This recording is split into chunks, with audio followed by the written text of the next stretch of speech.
শুনছেন সবসময় রেডিও ফুর্তির সাথে আছে রাসেল এবং আমার সাথে আছে মাসুম। আর ঘড়িতে 11:59 বাজতেই শুরু হয়ে গেল ভূত এফএম।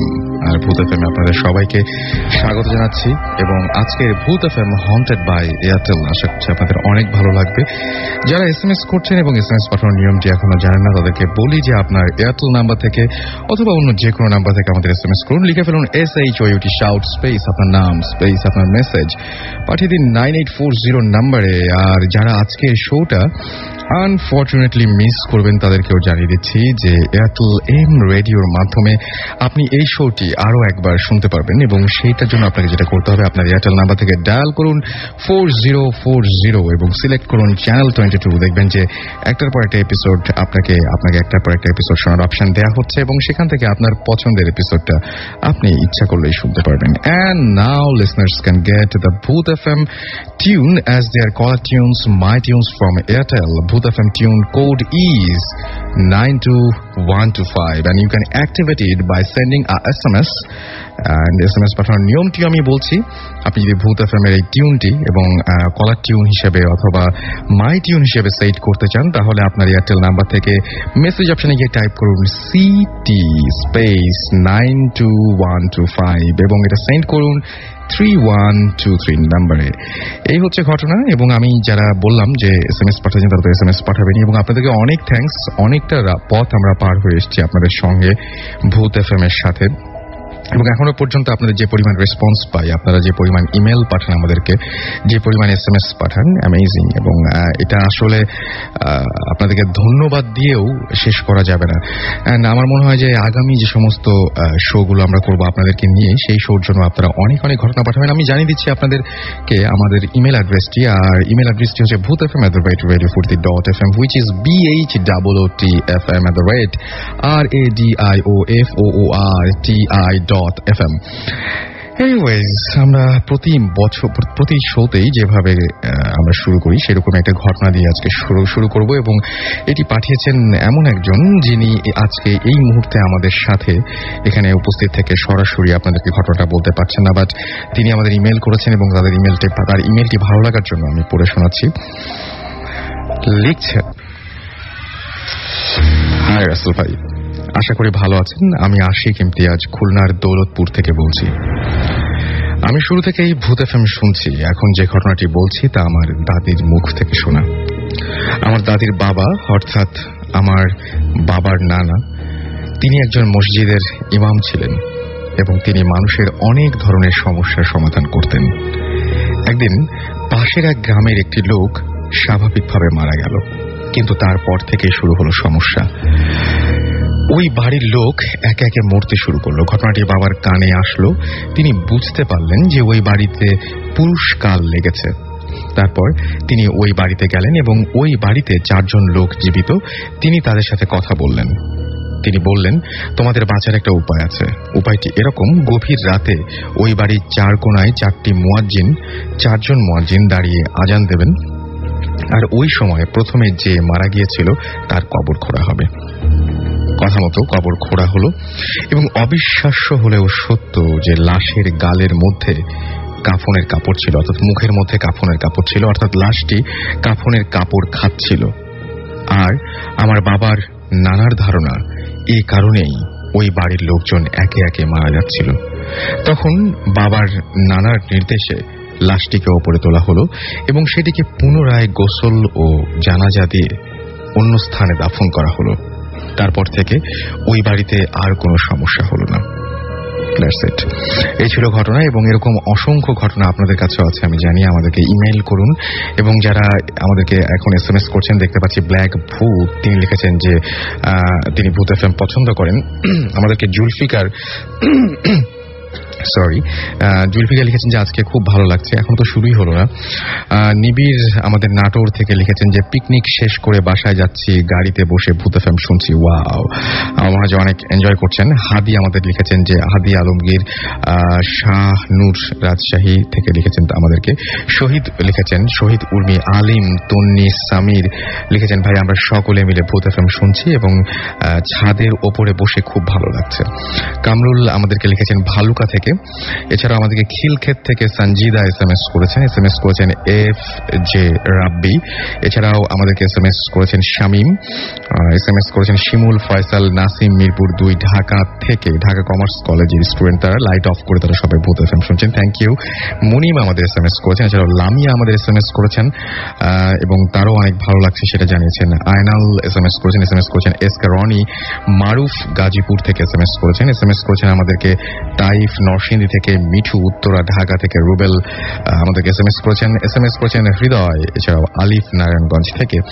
আমরা সরাসরি ঘটনায় যাব এবং আমাদের মাঝখানে আজকে যারা উপস্থিত রয়েছেন তারা বিভিন্ন জায়গা থেকে এসেছেন, তবে আমাদের সাথে আছেন ঢাকা মেডিকেল কলেজ থেকে 3 জন স্টুডেন্ট। তাদের ঘটনা শুনবো এবং তারা ঢাকা মেডিকেল নিয়ে অনেক ঘটনা বলবেন। গত শোতে আমরা যখন ঢাকা মেডিকেল নিয়ে একটা ঘটনা বলেছিলাম, তারপরে আমি অনেক রেসপন্স পেয়েছি, অনেক ইমেল এসছে। সেই ইমেলের প্রেক্ষিতেই আমরা ইনভাইট করেছিলাম এবং তারা তাদের সমস্ত ব্যস্ততা ফেলে আজকে আমাদের মাঝে সেখানে এসে উপস্থিত হচ্ছেন। তাদের মেডিকেলের সেই সমস্ত ঘটনা বলবেন, তাদের কলেজের বিভিন্ন ঘটনা বলবেন, হোস্টেলের ঘটনা বলবেন, সেগুলো আমরা একে একে শুনবো। তবে তার আগে ছোট্ট একটি ব্রেক। স্টে টিউনড রেডিও ফুর্তি and don't stop the ফুর্তি। আমার কালেকশনে 200 কয়েন আছে। Haunted by Airtel।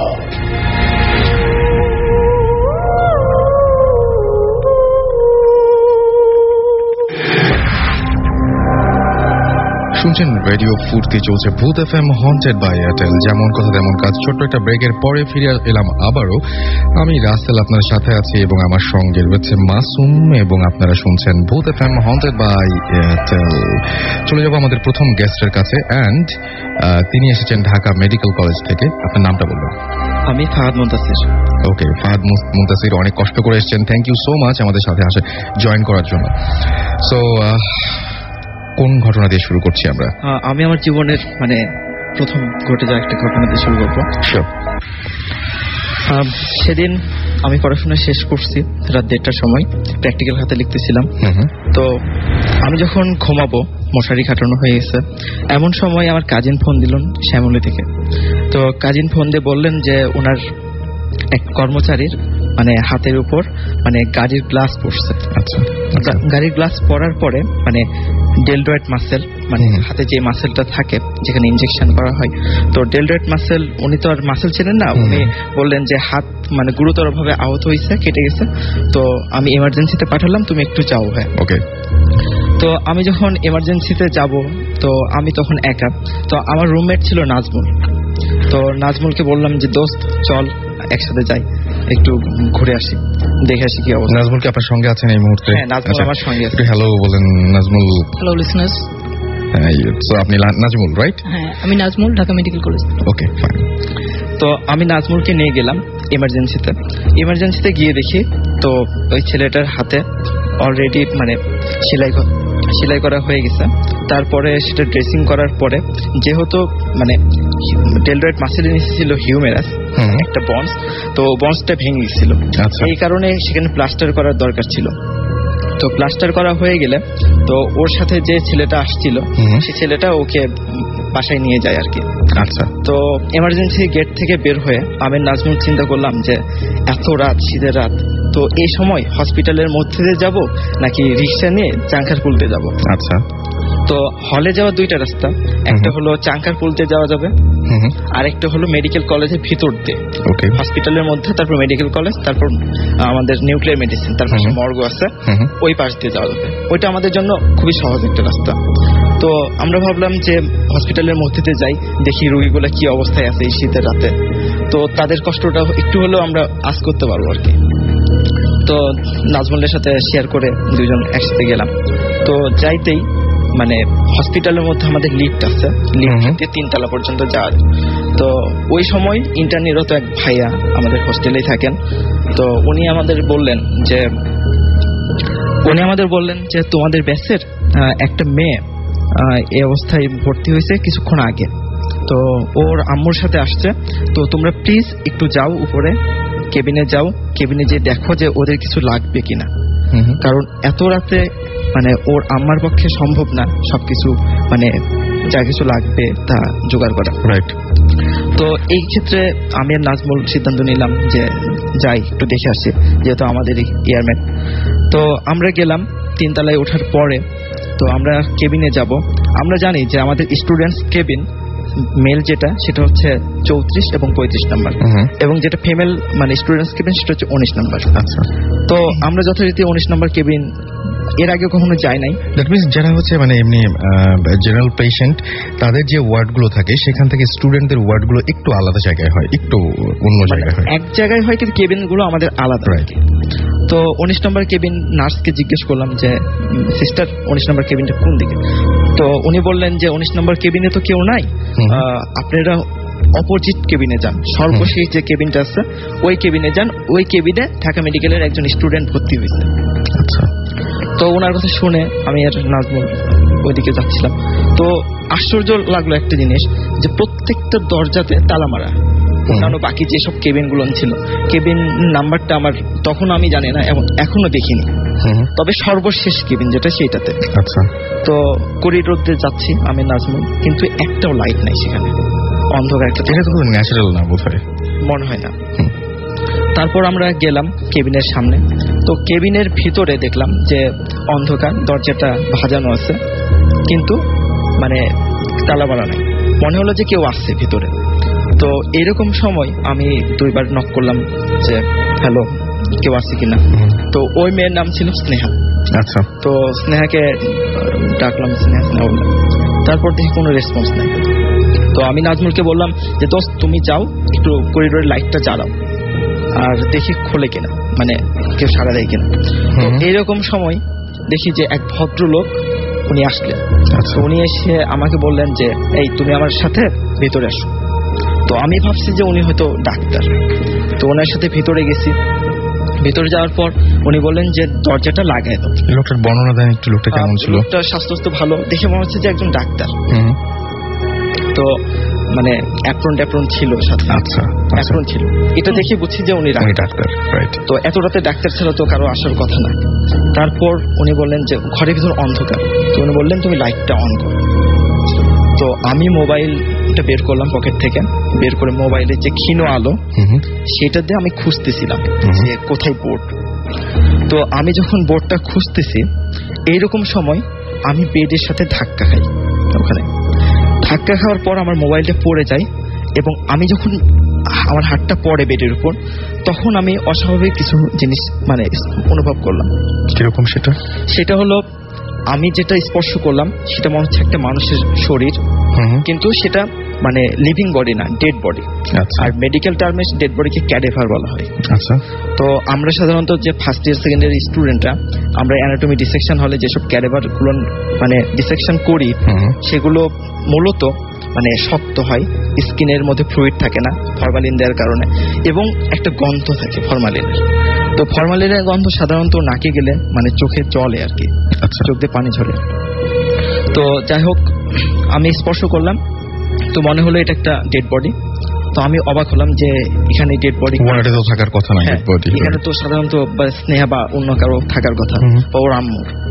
তারপর আমি মানে খুব তাড়াহুড়া করে মানে বোর্ড খুঁজতে লাগলাম, সুইচ বোর্ড। হ্যাঁ, সুইচ বোর্ড। তারপর আমি সুইচ বোর্ড কোনোভাবে পেলাম। তো আমি যখন সুইচটা অন করলাম তখন টিউব লাইট, ফ্লোরোসেন্ট বাল্ব যেটা, সেটা যখন নষ্ট হয় তখন দেখা যায় টিপ টিপ টিপ টিপ করে। রাইট। তো বাল্বটা পুরোপুরি জ্বলতেছিল না, মানে টিপ টিপ করতেছিল। তো এমন সময় আমি শুধু এতটুকুই দেখতে পেলাম যে ওখানে একটা লাশ মানে পড়ে আসছে, ডেড বডি, এবং পুরাটা সাদা কাপড় দিয়ে ঢাকা। সাধারণত আপনারা দেখছেন যে যারা যারা লাশ দেখছে হসপিটালে তারা হয়তো দেখছে যে সাদা কাপড় দিয়ে ঢাকা। তো এরকম একটা মুহূর্তে আমি ওই লোকটাকে খুঁজলাম, কিন্তু মানে আশ্চর্যজনক যে ওই লোকটার রুমের মধ্যে নাই। লোকটা যখন রুমে আসলো তখন হচ্ছে তার বুট জুতা ছিল, জুতার শব্দ পাওয়া যাচ্ছিল, কিন্তু লোকটা যদি বেরিয়ে যায় তাহলে তো অবশ্যই জুতার শব্দ পাওয়া যাবে, কিন্তু লোকটা ওখান থেকে উধাও হয়ে গেল। তো এরকম সময় আমার মাথা কাজ করতেছিল না যে আমি কি করব।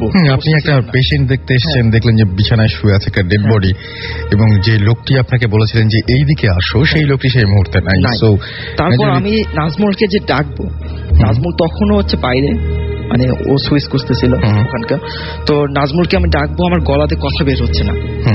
তারপর আমি আমার মেন দরজা ভেবে আমি টয়লেটের দরজা ধরে টানাটানি করতেছি, কিন্তু মানে দরজা আর খুলে না। আর মনে হলো যে পিছন থেকে, আর তখন বাল্বটাও অফ হয়ে গেছে। আচ্ছা। আর ওইরকম সময় মনে হলো যে পিছন থেকে কে জানি শীতল একটা হাত আমার ঘাড়ে দিছে।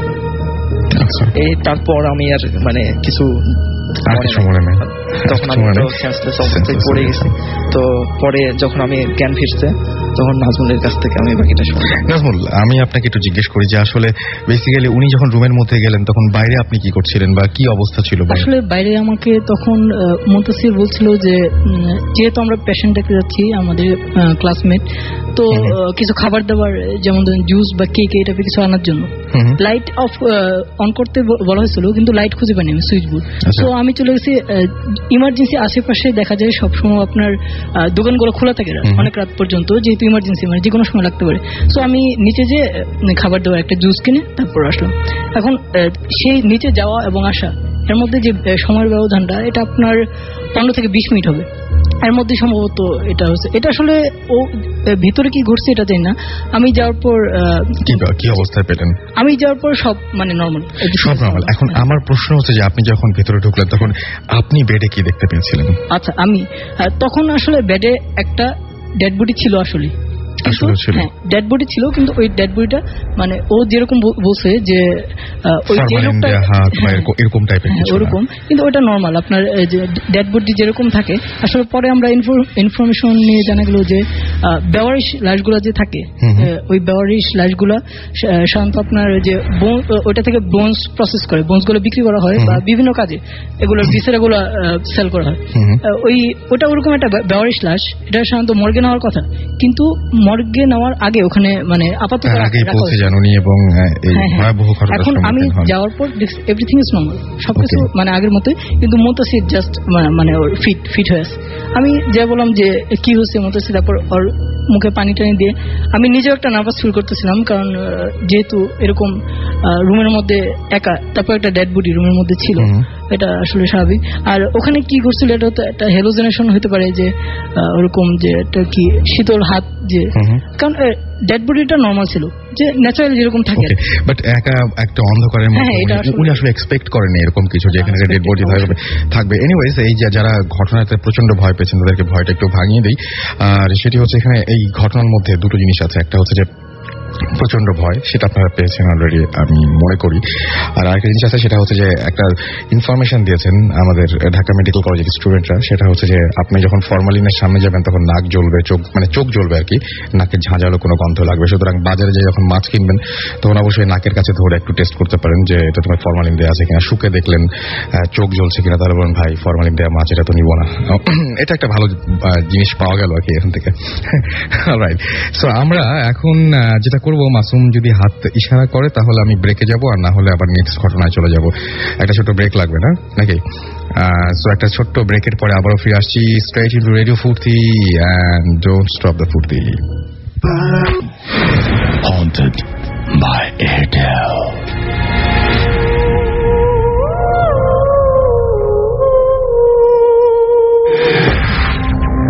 শুনছেন সবসময় রেডিও ফুর্তি, চলছে ভূত এফএম হন্টেড বাই এয়ারটেল। সাথে আছে আমি রাসেল, আমার সাথে আছে মাসুম এবং আজকের অতিথিরা যারা একটার পর দারুণ দারুণ সব ঘটনা নিয়ে বসে আছেন।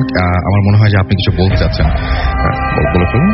আমার সবচেয়ে অবাক লাগছে যে মানে যে মেয়েটার কথা বলা হয়েছে যে অসুস্থ, সে কিন্তু অসুস্থ ছিল না এবং হসপিটালে সে ভর্তিও হয়। তার মানে সেই ইনফরমারটা যিনি ছিলেন, যে ইনফরমেশন দিয়েছিলেন, পরের দিন ক্লাসও করছে। যদি কেউ মেডিকেলে এরকম অবস্থায় ভর্তি হয় তাহলে সাধারণত তার ক্লাস করার কথা না।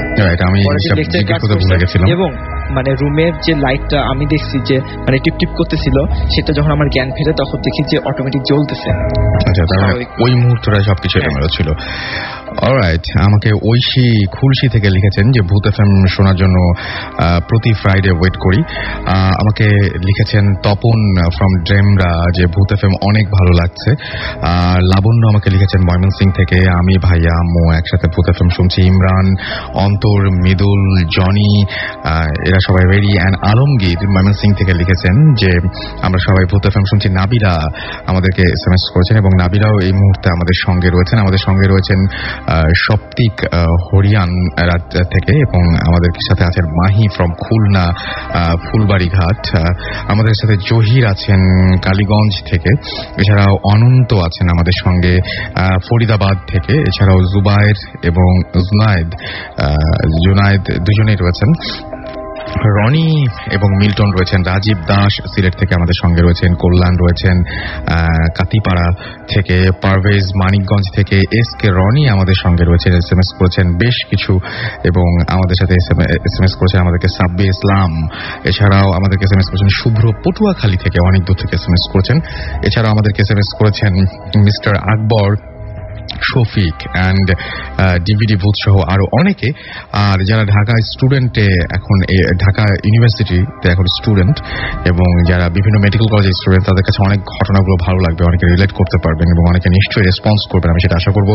যারা আমাদেরকে SMS করতে চাচ্ছেন কিন্তু SMS করতে পারছেন না, তাদেরকে বলি যে আপনার এয়ারটেল নাম্বার থেকে বা অন্য যে কোনো নাম্বার থেকে টাইপ করুন SHOUT শাউট স্পেস আপনার নাম স্পেস আপনার মেসেজ পাঠিয়ে দিন 9840 নাম্বারে। আমি চলে যাচ্ছি পরবর্তী ঘটনায় এবং এই ঘটনাটিও এমন একজন পাঠিয়েছেন যিনি এই মুহূর্তে আমাদের সাথে রেডিও ফুর্তিতে এসে জয়েন করতে পারেননি, বাট তিনি হয়তো এই মুহূর্তে আমাদের শুনছেন এবং আমাদেরকে ইমেল পাঠিয়েছেন। ইমেলটি ভালো লেগেছে বলেই পড়ছি। আমাদেরকে লিখেছেন, রাসেল ভাই প্লিজ আজই আমার ঘটনাটি পড়ে শোনান।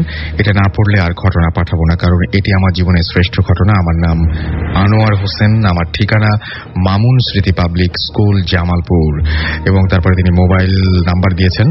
আচ্ছা, লিখেছেন আমার ঘটনা একটু ধার্মিক প্রকৃতির। তাই গত রমজানে আমরা কয়েকজন মিলে 10 দিনের জন্য মসজিদে ইত্তেকাফে ছিলাম। আমাদের সাথে ছিলেন আমাদের এক দাদা। যাই হোক, আমাদের মসজিদের হুজুর হলেন একজন হাফেজ। 25শে রমজানের রাতে যখন তিনি তারাবিহ পড়াতে চলে যাচ্ছিলেন, তখন আমরা তাকে অনুরোধ করলাম যে তিনি যেন আমাদের সাথে রাতে থাকেন। তিনি আমাদের কথা মেনে নিলেন এবং আমাদের সাথে থাকতে রাজি হলেন। রাতে খাওয়া দাওয়া করার পর আমরা তাকে বললাম তিনি যেন আমাদেরকে তার বাস্তব জীবনের কিছু ঘটনা বলেন। তো তিনি বললেন আচ্ছা ঠিক আছে, তার ঘটনাটি আমি নিজের তার ভাষায় লিখছি। আমরা তখন হাফেজি পড়ছি এক মাদ্রাসায়। সঙ্গত কারণে আমি মাদ্রাসা এবং এলাকার নাম বলবো না। তো দিন ভালোই চলছিল। ওই এলাকার একটি রীতি ছিল, কোনো বাড়িতে যদি কোনো লোক মারা যায় তবে ওই মৃত লোকের বাড়ি থেকে যে কোনো একজন হাফেজকে এক নাগারে 40 দিন খাবার সরবরাহ করা হতো। তাই যদি কোনো লোক মারা যেত তবে ওই মাদ্রাসা থেকে একজন হাফেজ মৃত লোকের বাড়িতে 40 দিন 3 বেলা খেতে যেত। হঠাৎ ওই মাদ্রাসায় একজন নতুন ছাত্রের আগমন ঘটল, কিন্তু ঘটনাক্রমে তাকে জায়গির অর্থাৎ লজিং নেয়ার মতো কোনো লোক পাওয়া গেল না। তাই সে বাধ্য হয়ে প্রথম দিন কোনোভাবে অন্য ছাত্রদের কাছ থেকে খাবার খেল। সবচেয়ে আশ্চর্যজনক ব্যাপার হলো তার পরের দিনই ওই এলাকায় একজন লোক মারা গেল। ফলে 40 দিনের জন্য নতুন ছাত্রটির খাওয়া দাওয়ার ব্যবস্থা হয়ে যায়। 40 দিন চলে গেলেও তার লজিং এর কোনো ব্যবস্থা হলো না। তার পরের দিনই অর্থাৎ 41 দিনের মাথায় আরেকজন লোক মারা যায়। ফলে আবারও 40 দিনের জন্য থাকা খাওয়ার ব্যবস্থা হয়ে গেল, আবারও লজিং এর ব্যবস্থা হলো এবং আবারও 41 দিনের মাথায় আরেকজন লোক মারা যায়। এভাবে ওই এলাকায় পর্যায়ক্রমে 7 জন লোক মারা গেল, অর্থাৎ প্রায় 9 মাসের মতো অতিবাহিত হলো।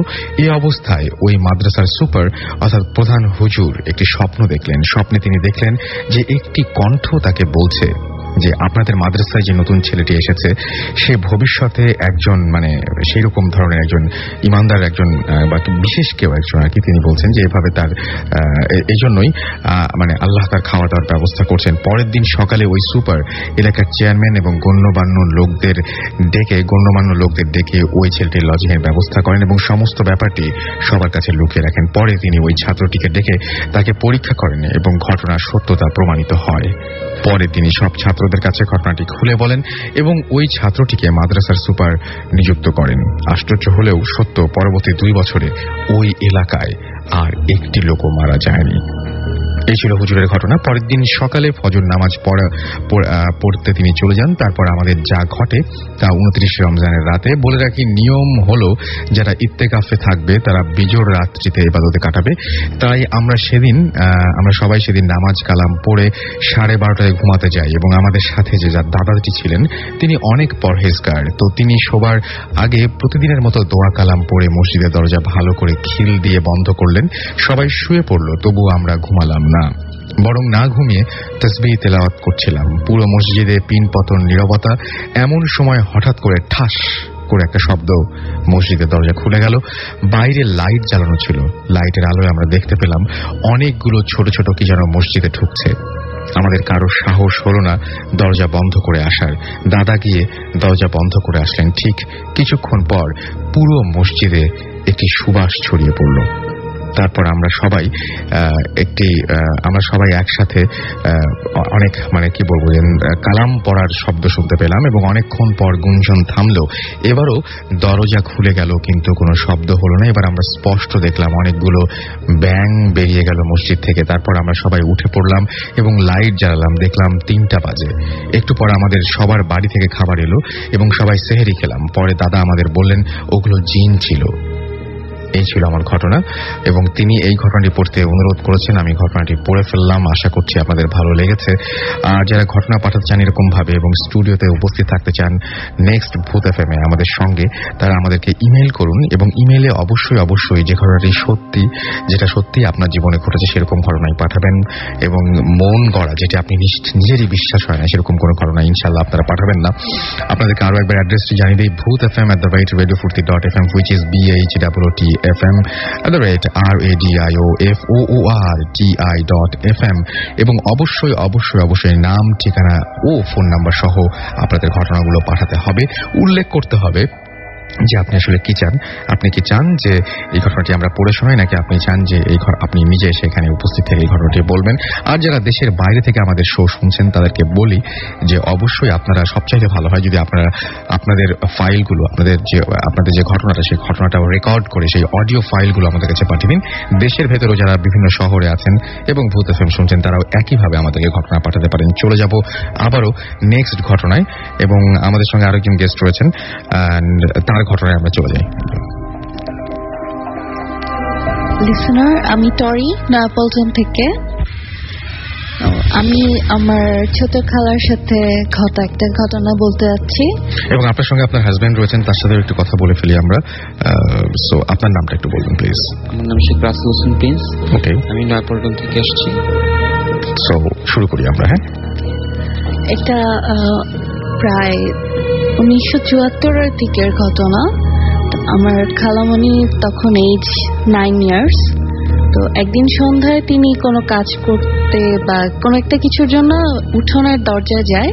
তো দরজার সামনে হঠাৎ একটা কালো বিড়াল তার পায়ের উপর দিয়ে যেতে চায়, এন্ড সে বিড়ালটাকে পায়ের উপর দিয়ে যাওয়ার কারণে লাথি মেরে সরানোর জন্য লাথি দেয়। তো ওটা অ্যাকচুয়ালি বিড়াল ছিল না, একটা জিন ছিল। তো তারপর দেখা গেল যে জিনটা তৎক্ষণাৎ আন্টিকে তার সাথে নিয়ে যায় এবং আন্টির জায়গায় একটা পরীকে তার আন্টির রূপে আমাদের নানুর বাসায় রেখে দেয়। তো সন্ধ্যার কিছুক্ষণ পরে সবাই যখন রাতের খাবার খেতে বসলো, দেখা গেল ওই জিনটা সবকিছু সে একাই খেয়ে ফেললো এবং সবাই তখন বসেই ছিল। তারপর সে আরো খেতে চাইতো। তখন নানু আরো রান্না বান্না করলো, সে আবার সবারটা খেয়ে ফেললো। তো খাওয়ার পরে দেখা গেল যে নানু তখন ফিল করতেছে যে না, এটা অ্যাকচুয়ালি এরকম একটা বাচ্চা এতগুলো খেতে পারে না, হয়তো পারে এটা অন্য কিছু।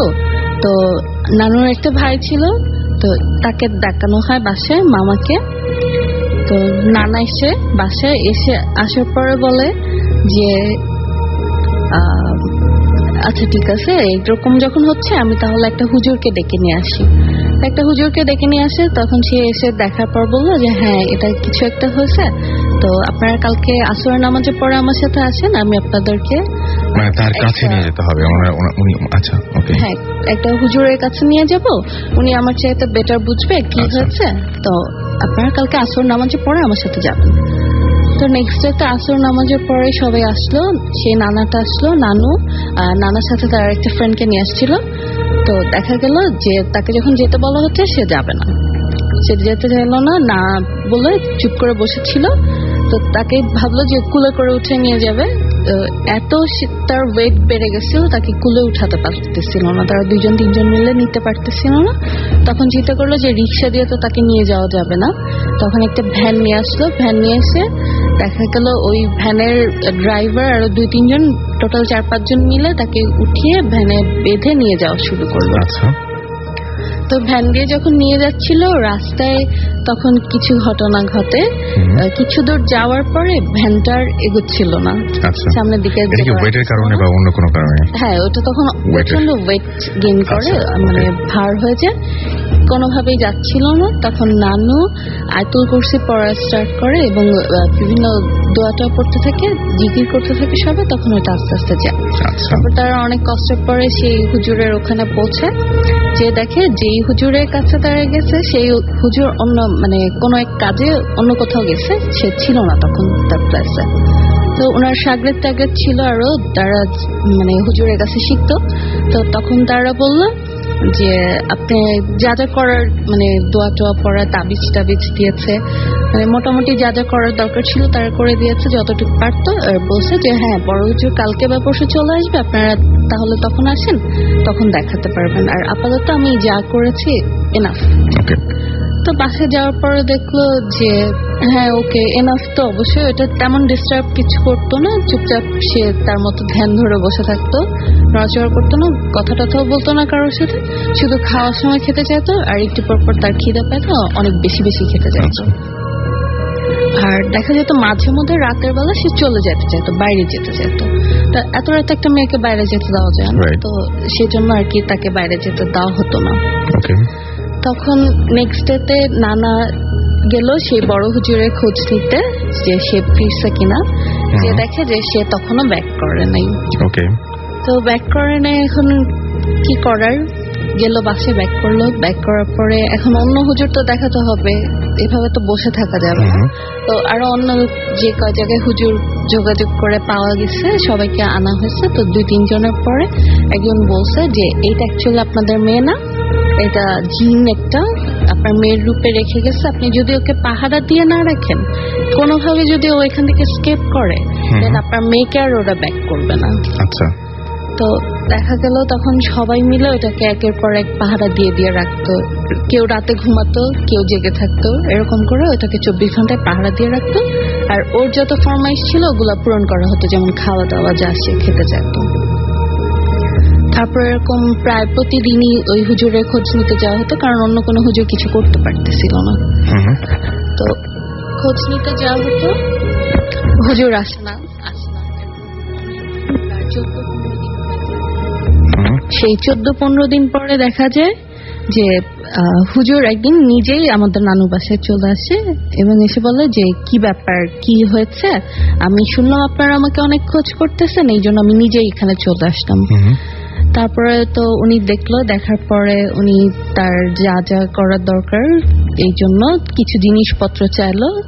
তো ওগুলা নিয়ে আসছিল, জিনিসগুলো ছিল মার্কিন কাপড়, আগরবাতি, চাল, তারপরে এরকম টাইপের ডিফারেন্ট ডিফারেন্ট স্টাফ, আমি শিওর মানে মনে করতে পারতেছি না কি ছিল। তো ওগুলা নিয়ে আসলো, সবকিছু নিয়ে আসার পরে হুজুর সন্ধ্যার নামাজ, মাগরিবের নামাজ শেষ করে তারপরে সে তার মতো বসলো, বসে দোয়াটা পড়লো, পড়ার পরে অনেক কিছু করলো, করার পরে যেই জিনটাকে লাথি মারা হয়েছিল সেই জিনটাকে সে নিয়ে আসে। আমি একটা জিনিস ভুলে গেছি যে জিন যাকে লাথি মারা হয়েছিল ওরা ছিল 1 ভাই 7 বোন, এন্ড আমার আম্মুরাও সেম 7 বোন 1 ভাই ছিল। তো জিনটা আসে ওখানে, আসার পরে তার সাথে কথা টথা বলা হয় কেন এরকম হয়েছে বা কি। তখন সে বলে যে আমাকে এরকম লাথি মারছে, তার জন্য আমি ওকে নিয়ে গেছি, বাট ওকে আমার খুব পছন্দ হয়েছে, ও আমার কাছে আসে, আমি ওকে বিয়ে করবো, আমি ওকে দিব না। আচ্ছা, এটা সে মানে ক্লিয়ার বলে দেয়। বলার পরে সে দিবে নাই, ওই মোমেন্টটা এখন অনেক সে ইতি করার পরে এখন হুজুরটা বলে যে ঠিক আছে, তুমি যদি না দাও, এখানে যেই মেয়েটা আছে ওকে তাহলে আমার তো বোতলে বন্ধ করে ফেলতে হবে, ওকে তো আমি আর যেতে দিব না। তো এটা বলার পরে ওই যে পরীটা আন্টির রূপে আমাদের বাসায় ছিল, ওটা ছিল ওই জিনটার বোন। এখন জিনটার কি করবে, তখন চিন্তা করলো যে ঠিক আছে, তো একটা সে তার কন্ডিশন দিল। কন্ডিশন দেওয়ার পরে সে রাজি হলো যে ঠিক আছে, আপনারা আমার বোনকে ফেরত দিবেন, আর আমার কন্ডিশন হচ্ছে আমাকে প্রায় 20 মণ মিষ্টি দিতে হবে, যেটা একদম খাঁটি হবে। তো আমাকে 3টা গরু আর 11টা খাসি, একটা সে তার তিতাস নদী পার দিয়ে গেলে একটা জঙ্গল আছে, ওখানে একটা গাব গাছ আছে, ওই গাছের নিচে সবকিছু রেখে আসতে বলে। আচ্ছা। তো তখন নানুদের সেরকম অ্যাবিলিটি ছিল না এত কিছু দেওয়ার মতো, তো হুজুর ওটা নিয়ে অনেক বার্গেন টার্গেন করে। বার্গেন করার পরে তারপরে সে 1 মণ অথবা 2 মণ মিষ্টি আর একটা খাসিতে বা 3টা খাসি, হ্যাঁ 3টা খাসি আর 2 মণ মিষ্টি, এরকম কিছুতে একটা সে আসে মিড পয়েন্টে যে ঠিক আছে আমাকে এগুলো দিলে আমি দিয়ে দিব। তখন নানু কেয়ার করার নিয়ে গেল পরের দিন সে যেখানে বলে। তো নিয়ে যাওয়ার আগে হুজুর তাকে বলে যে তুমি যে ওখানে যাচ্ছ, ওখান থেকে তোমাকে ব্যাক সাইড থেকে বিভিন্ন ভাবে আওয়াজ করে তোমাকে ডাকবে, অনেক কিছু বলে ডাকার চেষ্টা করবে, তোমার হয়তো মেয়ে ছেলেদের আওয়াজেও ডাকবে, কিন্তু তুমি যদি ব্যাক সাইডে দেখো, পিছন ঘুরে তাকাও, তাহলে তুমি ওখান থেকে আর আসতে পারবে না। আচ্ছা। তারপর নানু পরের দিন ওখানে রেখে আসে গাব গাছের নিচে, যায় সে একা একাই নিয়ে সবকিছু। যাওয়ার পরে ওখানে রেখে আসার পরে নানুকে ব্যাক সাইড থেকে বিড়াল, বাঘ, তারপর কুকুর, ইভেন আম্মু আন্টি এরকম ওনাদের আওয়াজে অনেক কিছু হয়ে ডাকছে। তারপরে সাপটাপ অনেক কিছু হয়ে ভয় দেখাচ্ছে, কিন্তু নানু কোনো কিছুতেই পিছন ঘুরে তাকায়নি, সে তার মতো সোজা স্ট্রেট চলে আসছে। তো আসার পরে তারা আন্টিকে সেদিন সন্ধ্যায় বাসায় দিয়ে গেছে, যে দরজা থেকে নিয়ে গেছে ওখানেই সেন্সলেস আন্টিকে পাওয়া গেছে। এন্ড আমাদের বাসায় যেটা ছিল ওইটা আমাদের পাশে একটা পুকুরের দরজা ছিল, ওই দরজা দিয়ে ওখান থেকে ভ্যানিশ হয়ে যায়। ওকে, এই ছিল ঘটনা। হ্যাঁ, এই ছিল ঘটনা। অলরাইট, সুতরাং এই ছিল ঘটনা। এবং আমরা মানে গতবার এরকম একটা ঘটনা শুনেছিলাম এবং অনেকের কাছে বিশ্বাস করেছিলেন, অনেকে অবিশ্বাস করেছিলেন, কিন্তু এরকম ঘটনা অহরহ আমি এরপরেও আপনাদের কাছ থেকে পেয়েছি। আমি একটু আপনার সাথে কথা বলি যে আপনি যে ঘটনাটা শুনলেন, আপনারও বোধহয় একটা ঘটনা রয়েছে না? জি, আপনারা দুজনেই একসঙ্গে। এটা আপনাদের বিয়ের পরের ঘটনা নিশ্চয়ই। কত বছর আগে হবে এটা? এটা প্রায় 2003 ঘটনা। কোথায় ঘটেছিল এটা? এটা ক্যালকাটায়, হাওড়া ডিস্ট্রিক্ট আমতা। আমরা কি ছোট্ট করে শুনি ঘটনাটা ছোট্ট করে বলি। তো খুব রাত, মানে রাত তখন 3টা বাজে এরকম। তো ও হঠাৎ টয়লেটে যেতে যাচ্ছিল। তো আমাদের গ্রামের প্রবলেমটা ছিল যে কোনো কারেন্ট ছিল না, ইলেকট্রিক সাপ্লাই ছিল না। তো সেখানে কুপি টাইপের হারিকেন, যেটা ওইরকম ছোট ছোট কুপির মতো থাকতো, হারিকেন টাইপের। তো প্রতিটা ঘরে ওইরকম ছিল। তো ওই রাত্রেবেলা ঘুমানোর সময় কি হতো, মানে কুপিটা বাড়ানো যেত আবার কমানো যেত। রাইট। তো রাত্রেবেলা ঘুমানোর সময় কমিয়ে ঘুমাতাম। তখন হঠাৎ বলতেছে আমি তো একটু টয়লেটে যাবো, তুমি তো আমার সাথে চলো। তখন ওকে আমি বললাম যে কি তুমি একা যাও, এটা কি তো সম্ভব না, এত রাত্রেবেলা এই গ্রামের মধ্যে অন্ধকার, এত অন্ধকার, আমি কিভাবে যাবো, তুমি আমার সাথে আসো। তো আমরা দুজন নিচে নামলাম। নিচে নামার পরে আমাদের ও টয়লেটে গেল, ওখান থেকে ওকে নিয়ে আমরা ব্যাক করছি। তো আমাদের ব্যাক সাইডটা দরজা ছিল গ্রিলের দরজা, যেটা বলে গ্রিলের দরজা ছিল। আমি তালা মারতেছি, তালা মারা জাস্ট ঘুরছি। তো এমন প্রচন্ড প্রেসারে একটা আওয়াজ আসছে যে কেউ পিছন থেকে জোরে দৌড়ে এসে একটা লাথি মারলে যেরকম একটা গ্রিলের মধ্যে আওয়াজ আসবে, এরকম। তখন আমি সাথে সাথে, আমার হাতে একটা টর্চ লাইট ছিল, সাথে সাথে ঘুরে তাকিয়ে দেখি কেউ নাই। আচ্ছা, কিন্তু আওয়াজটা আসার তো কোনো কারণ নেই, কারণ আপনারা তালা মেরে অলরেডি ওখান থেকে সরে এসছেন। জাস্ট তালাটা মারি, ঘুরে যান, জাস্ট ঘুরেন। এর মধ্যেই ঘটনাটা ঘটেছে, সেকেন্ড 2 এর মধ্যেই ঘটনাটা ঘটলো যে কেউ দৌড়ে এসে ওই গ্রিলটাতে লাথি মারলো। এবং মানে সেটা হচ্ছে অনেক প্রচন্ড আওয়াজ এবং ভাইব্রেশনটা, আমি ঘুরেও মানে ভাইব্রেশনটা হচ্ছিল, মানে আপনি দেখতে পাচ্ছেন গ্রিলটা তখন কাঁপছে। হ্যাঁ, কাঁপছে। ওকে। তো আমি সাথে সাথে টর্চ লাইট নিয়ে এইখানে ওইখানে দেখছি। তো অনেক দূরে, প্রায় 30 থেকে 40 গজ ডিস্টেন্সে একটা কুকুর বসে আছে, জাস্ট এই। তো আমার ঘটনাটা হলো, তখন আমি ওকে বলিনি, প্রায় 4-5 বছর পরে আমি ওকে এই ঘটনাটা বলছি। তো আমাকে জিজ্ঞেস করতেছে কি হলো এটা ঘটনাটা। আমি কিছুই না, কুকুরটাই এসে হয়তো বা বাড়ি টাড়ি দিছে। তা আমি কিন্তু বুঝতে পারছি যে সামথিং রং। তো তখন ওকে আমি নিয়ে গেছি, আমাদের ফার্স্ট বিয়ের পরের 2-3 দিন পরের ঘটনা, তার মধ্যে আমাদের লাভ ম্যারেজ। তো ওকে তো এখানে কোনো মতে বোঝানো যাবে না কোনো একটা ঘটনা আছে বা কোনো একটা ভয়াবহ কিছু আছে এই বাসায়, তাহলে তো আর এখানে থাকতে পারবে না। তো এই জন্য কোনো কোনো কিছু মনে হয় না, কুকুরটাই এখানে। তো আমি তখন অনেকক্ষণ রাত্রেবেলা যখন ঘুমাতে যাই তখন অনেক ক্যালকুলেশন করে চিন্তা করি যে কুকুরটা এত দূরে, 1 সেকেন্ডের মধ্যে এত দূরে যাওয়া কখনোই পসিবল, কোনোভাবে সম্ভব না। এবং এত নিশ্চয়ই শক্তিও তার নেই যে পুরো গ্রিলটা ভাইব্রেট করবে। রাইট, এটা তো পরে চিন্তা করছি, কিন্তু এত দূরত্বে সে 2 সেকেন্ডের মধ্যে চলে যেতে পারবে না। ট্রু। সো এই ছিল ঘটনা। এবং আমি দেখতে পাচ্ছি এর মধ্যে অনেকগুলো SMS চলে এসেছে। রনি চিটাগং থেকে লিখেছেন যে আমি আর মায়া একসাথে ভূত এফএম শুনছি। রেজা লিখেছেন আমাদেরকে সিলেট থেকে যে রাসেল ভাই, আমি আমার ছোট ভাগ্নি আনিশা, ইশাত, অসীন, আবির, তারপরে মিশি, সবাই মিলে ভূত এফএম একসাথে শুনছেন। বন্যভূত আমাদের SMS করেছেন। এছাড়া আমাদের SMS করেছেন শিমুল, অর্থহীন ছেলে আমাদের SMS করেছেন। এবং তিনি এসকে রনি আবারও আমাদের SMS করেছেন এবং তিনি বলছেন যে খুব মজা পাচ্ছেন তিনি। দিগন্ত আমাদেরকে SMS করেছেন রনি চিটাগং থেকে। রিফাত নাটোর নটরডেম কলেজ থেকে SMS করেছেন আমাদেরকে। ময়মনসিং থেকে আমাদের ময়মনসিং দাসপাড়া থেকে আমাদের SMS করেছেন জগৎ পাল এবং তিনি ভূত এফএম শুনছেন এবং তিনি বলছেন যে আমি তার SMS পড়িনি, আমি আপনার SMS পড়ে ফেললাম। সম্রাট এবং বিথি আমাদেরকে SMS করেছেন জাহিদ, SMS করেছেন মনসুর সিলেট থেকে। নাহিয়ান SMS করেছেন আমাদেরকে। এছাড়াও দেখতে পাচ্ছি বাঁধন চিটাগং থেকে এবং তিনি বলছেন যে রাসেল ভাই, আমি এবং আমার হাজব্যান্ড, আমার ছেলে অন্তর সবাই মিলে ভূত এফএম শুনছি। আমাদেরকে মিলিয়াত কক্সবাজার থেকে SMS করেছেন যে রাসেল ব্রো, আচ্ছা তিনি জুজুর ঘটনাটা শুনতেছেন। আমি ট্রাই করব খুব দ্রুত জুজুর এপিসোডটা রিপিট করার। আমি একটা ভালো দিন খুঁজছি, ইনশাল্লাহ খুব দ্রুতই সেটা হবে। মামুন আমাদের SMS করেছেন, মামুন, হৃদয়, তারপরে মাসুম, ইমরান, এরা সবাই আমাদের SMS করেছেন হাতিমারা থেকে। এছাড়া আমাদের SMS করেছেন সারওয়ার ভাইয়া, আমরা 4 বন্ধু চিটাগং যাচ্ছি, গাড়িতে যাত্রী কম, লাইটগুলো অফ, ঘটনাগুলো শুনতে খুব মজা লাগছে। আরো দারুণ দারুণ সব ঘটনা রয়েছে। ঢাকা মেডিকেল কলেজের অনেকগুলো ঘটনা রয়েছে, এছাড়াও আরো বিভিন্ন জায়গার ঘটনা রয়েছে। সেই ঘটনাগুলো নিয়ে ফিরে আসবো।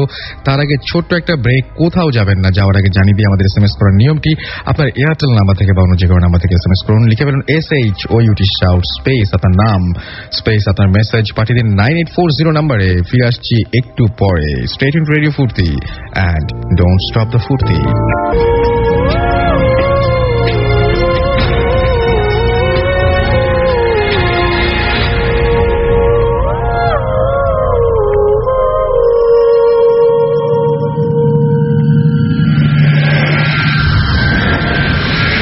What FM haunted by Airtel.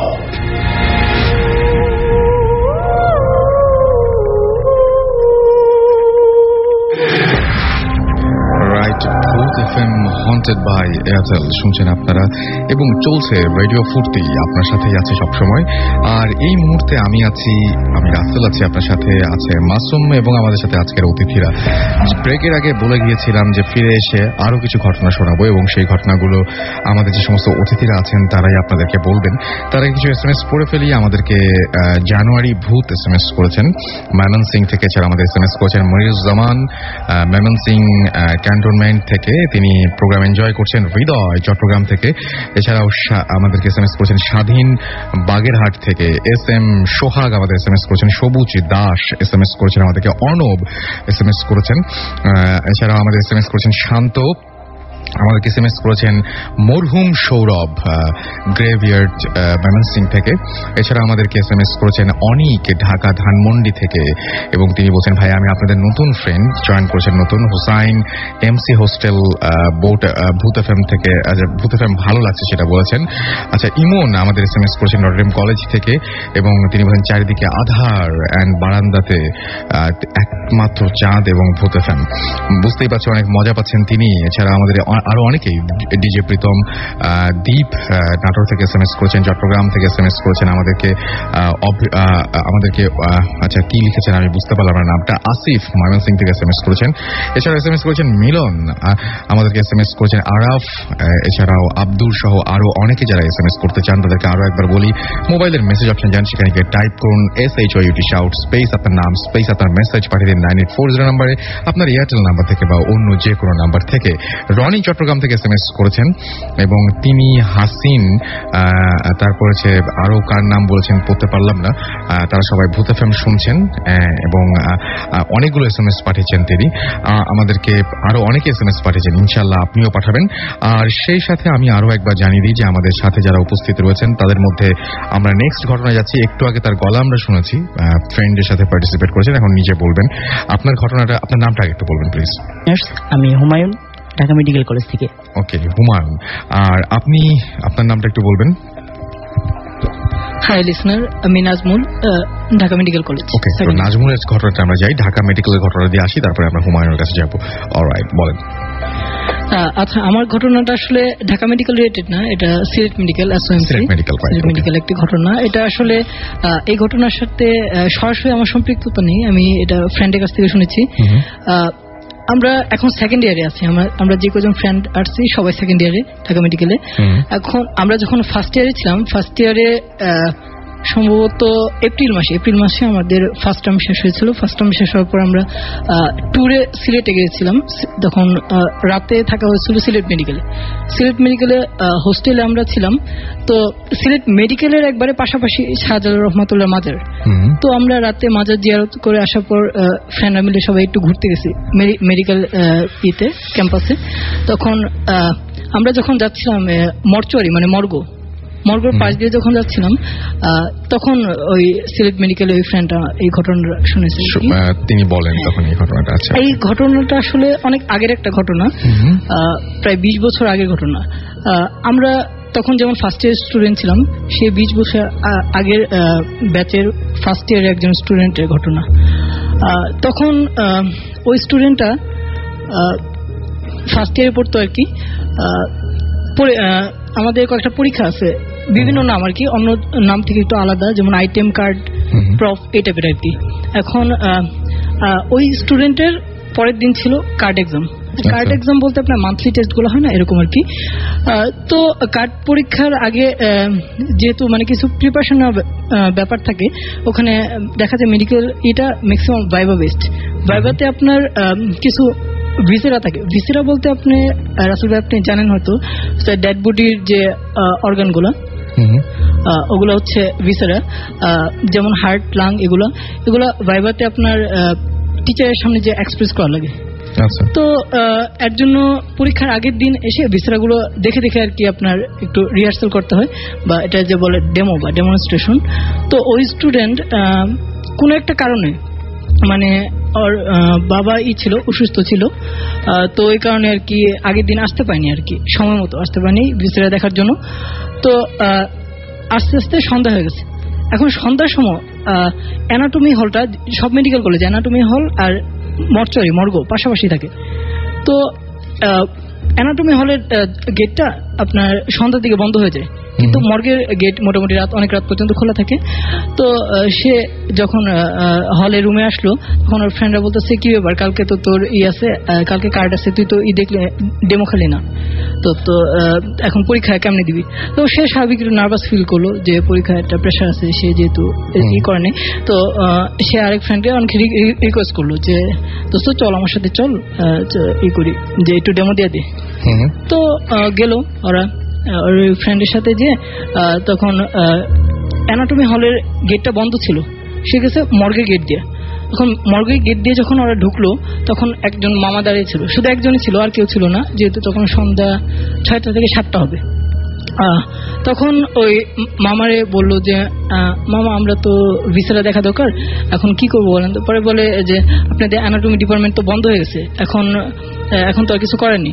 পরে বলছে অনেক রিকোয়েস্ট করলো, বলছে ঠিক আছে আমাদের যে মর্গে যে ডেড বডি গুলো আছে ওখান থেকে একটা থেকে কয়েকটা ভিসাটা বের করা হয়েছে, রিসেন্টলি বের করা হয়েছে, এখন আপনারা যদি দেখতে চান একটু বেশি টাকা দিয়ে ই করতে। পরে ওরা ঠিক আছে ম্যানেজ করলো ওই ছেলে টাকা দিয়ে। তারপর মামা ওদের নিয়ে গেল। এখন যাওয়ার পথে করিডোরটা ছিল অনেক লম্বা, করিডোর থেকে ডান দিকে আরেকটা করিডোর বাঁক নিয়ে। এখন ওই ডান দিকে যে করিডোর ওইটার ওখানে একটা কলাপসিবল গেট ছিল, কলাপসিবল গেট পার হওয়ার পর ওইটাতে তালা ছিল, মামা তালা খুলে দেওয়ার পর ডান দিকে একটা দরজা ছিল, ওই দরজা লক করা ছিল। তো লক খুলে এখন ওরা দুইজন গেল। মামা বললো ঠিক আছে আপনারা থাকেন, এখন মানে সিকিউরিটির জন্য আমি 2টা তালা দিয়ে যেতেছি, যখন আপনাদের কাজ শেষ হবে তখন আমার ফোন দিন। তো যে যাকে নিয়ে গেছিল ডেমো দেওয়ার জন্য সে বুঝাই দিল মোটামুটি। এখন সে ছিল মোটামুটি নামাজি, আপনার নামাজ আজান হওয়ার সাথে সাথে জামাতের সাথে নামাজ আদায় করতো। তো সে যখন অর্ধেক বুঝালো ডেমো দিল, তারপর এশার আজান হয়ে গেছে। এশার আজান হয়ে যাওয়ার পর সে বললো দোস্ত আমি নামাজ পড়েছি, নামাজ পড়ে আসার পর বাকি অর্ধেক তোকে করতেছি বুঝাই দিতেছি। তখন সে একটু ভয় পেলো যে একা একা ফিল করে, একটু লনলি ফিল করতেছে। তারপর আবার লাশের ঘর বলছে দোস্ত একটু দিতে গেলে না, আমি জাস্ট নামাজটা পড়বো, আমার 10 মিনিট লাগবে আস্তে আস্তে। ঠিক আছে যা। তারপর গেল। তো যাওয়ার পর মামারে ফোন দিল, কয়েকবার রিসিভ করে নেই মামা। পরে আয়সা তালা খুলে দিয়ে গেছে, পরে আবার লক করেছে, বলছে আপনি আসলে আবার খুলে দেবো। পরে সে যখন নামাজ পড়ে আসলো আনুমানিক 10 থেকে 12 মিনিট, নামাজ পড়তে বেশি সময় লাগার কথা নয়। তো আসার পর দেখলো আবার মামা দাঁড়িয়ে আছে। সে যখন ঢুকতে গেল মামা একটু বাধা দিল, মামা ভিতরে যান কেন? বলে আমার ফ্রেন্ড তো ভিতরে, আমি তার পুরোপুরি বুঝাতে পারিনি পড়াটা, এখন কিছু বাকি ছিল ওইটুকু পড়া বুঝাই দেবো। বলে মামা আপনার ফ্রেন্ড তো চলে গেছে মানে উনি হলে চলে গেছে, আপনাকে বলছে চলে যেতে। তো বলছে ঠিক আছে।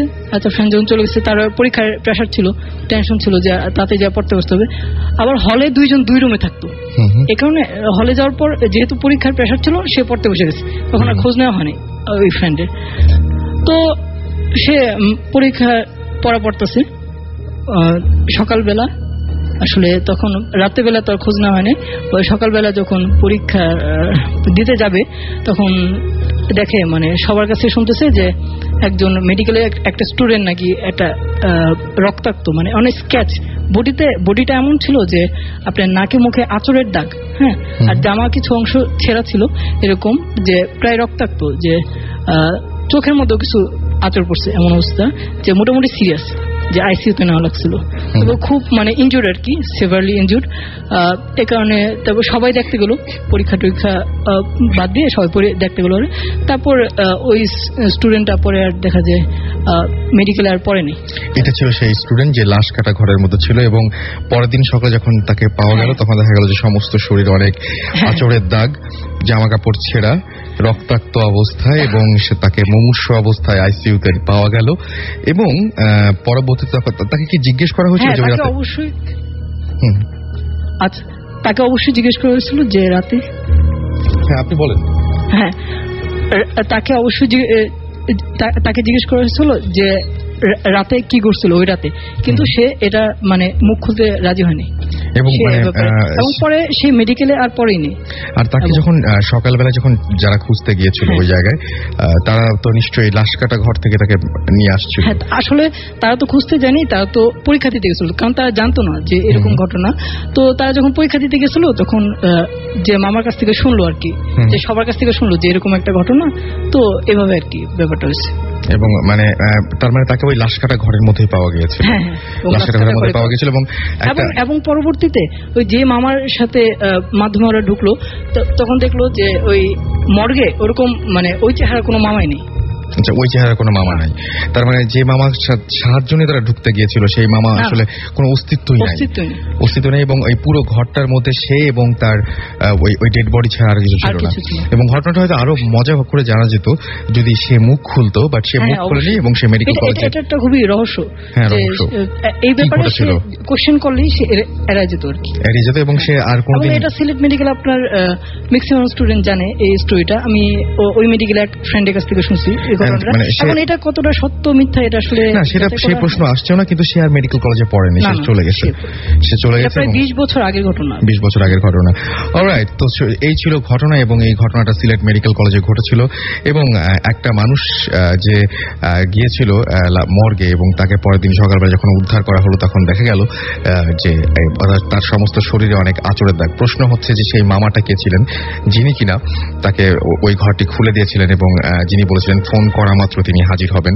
এবং সবচাইতে বড় কথা যে একটা ঘরের মধ্যে তিনি এবং একটা ডেড বডি, সেই ডেড বডির আমরা যদি মানে সায়েন্স বিশ্বাস করি, তাহলে আমরা সায়েন্স অনুযায়ী একটা ডেড বডির পক্ষে সম্ভব না তাকে আঁচড় দেওয়ার। তাহলে ওই ঘরের মধ্যে কি ঘটেছিল এবং কেন, সবচেয়ে রহস্যজনক ব্যাপারটা যে কেন তিনি পরের দিনও মুখ খুললেন না এবং কোনো কিছু না বলে মেডিকেলের পড়াশোনা ছেড়ে দিয়ে, একজন স্টুডেন্ট যখন মেডিকেলে ভর্তি হন অনেক কষ্ট করে ভর্তি হন, কিন্তু তিনি সেটা ছেড়ে দিয়ে এরকম একটা জায়গা থেকে সরে এসছেন একদম চিরদিনের জন্য। সো অবশ্যই কোনো ঘটনা সেখানে থাকতেই পারে। আমি দেখতে পাচ্ছি যে আমাকে আরো অনেকে এসএমএস করেছেন আমাকে উমিরসা, এছাড়াও এসএমএস করেছেন নীরব চট্টগ্রাম থেকে, জীবন আমাদের এসএমএস করেছেন প্রতাপ কাটি থেকে, আচ্ছা আমাদের আসিফ ময়মনসিং থেকে এসএমএস করেছেন, তিনি ভূত এফএম অনেক ভালোবাসেন সেটা জানিয়েছেন। রাজন এসএমএস করেছেন আমাদেরকে খুলনা থেকে, এবং তিনি বলছেন আমার এসএমএসটা পড়বা না নু, আমি পড়ে ফেললাম। আনলাকি ভূত আমাকে এসএমএস করেছেন সৈয়দপুর থেকে, যে 2011 সালে আমার একটি মেসেজও পড়া হয়নি, এবার তো পড়া হলো আপনার মেসেজ। আর অর্ণব 007 আমাদের এসএমএস করেছেন ফ্রম পটুয়াখালী, চরম লাগছে, থ্যাংক ইউ সো মাচ আমাদের সঙ্গে থাকার জন্য। রনি চট্টগ্রাম থেকে আবারও এসএমএস পাঠিয়েছেন, থ্যাংকস জানিয়েছেন আমাদেরকে এসএমএস পড়ার জন্য। এছাড়াও আমি দেখতে পাচ্ছি যে আমাকে এসএমএস করেছেন লোপা MM কলেজ যশোর থেকে, এবং তিনি এবং তার বয়ফ্রেন্ড রুহান তারা ভূত এফএম শুনছেন এটা জানিয়েছেন। আফরিনা আমাদের এসএমএস করেছেন হালি শহর থেকে। এছাড়াও আমাদেরকে এসএমএস করেছেন দেখতে পাচ্ছি জিয়া ঢাকা ক্যান্টনমেন্ট থেকে, খুব ভালো লাগছে সেটা জানিয়েছেন। রাফি হাতিরপুল থেকে এসএমএস করেছেন যে ভাইয়া আমি বর্ণা সবাই মিলে তোমাকে শুনছি। শুভ স্টুডেন্ট কেয়ার হাই স্কুল থেকে এসএমএস করেছেন। এছাড়াও আমাদের এসএমএস করেছেন মিজান SSC ভূত। সনি আমাদের এসএমএস করেছেন সাতক্ষীরা থেকে। এছাড়াও শুভ বরিশাল থেকে এসএমএস করেছেন। যারা এসএমএস পাঠাতে চান তাদেরকে এসএমএস পাঠানোর নিয়মটি বলে দেই, মোবাইলের মেসেজ অপশনে গিয়ে টাইপ করুন SHOUT শাউট স্পেস আপনার নাম স্পেস আপনার মেসেজ, পাঠিয়ে দিন 9840 নাম্বারে। ছোট্ট একটা ব্রেকের পরে আমরা আবারও ফিরে আসছি। স্টে টিউনড টু রেডিও ফুর্তি অ্যান্ড ডোন্ট স্টপ দ্য ফুর্তি।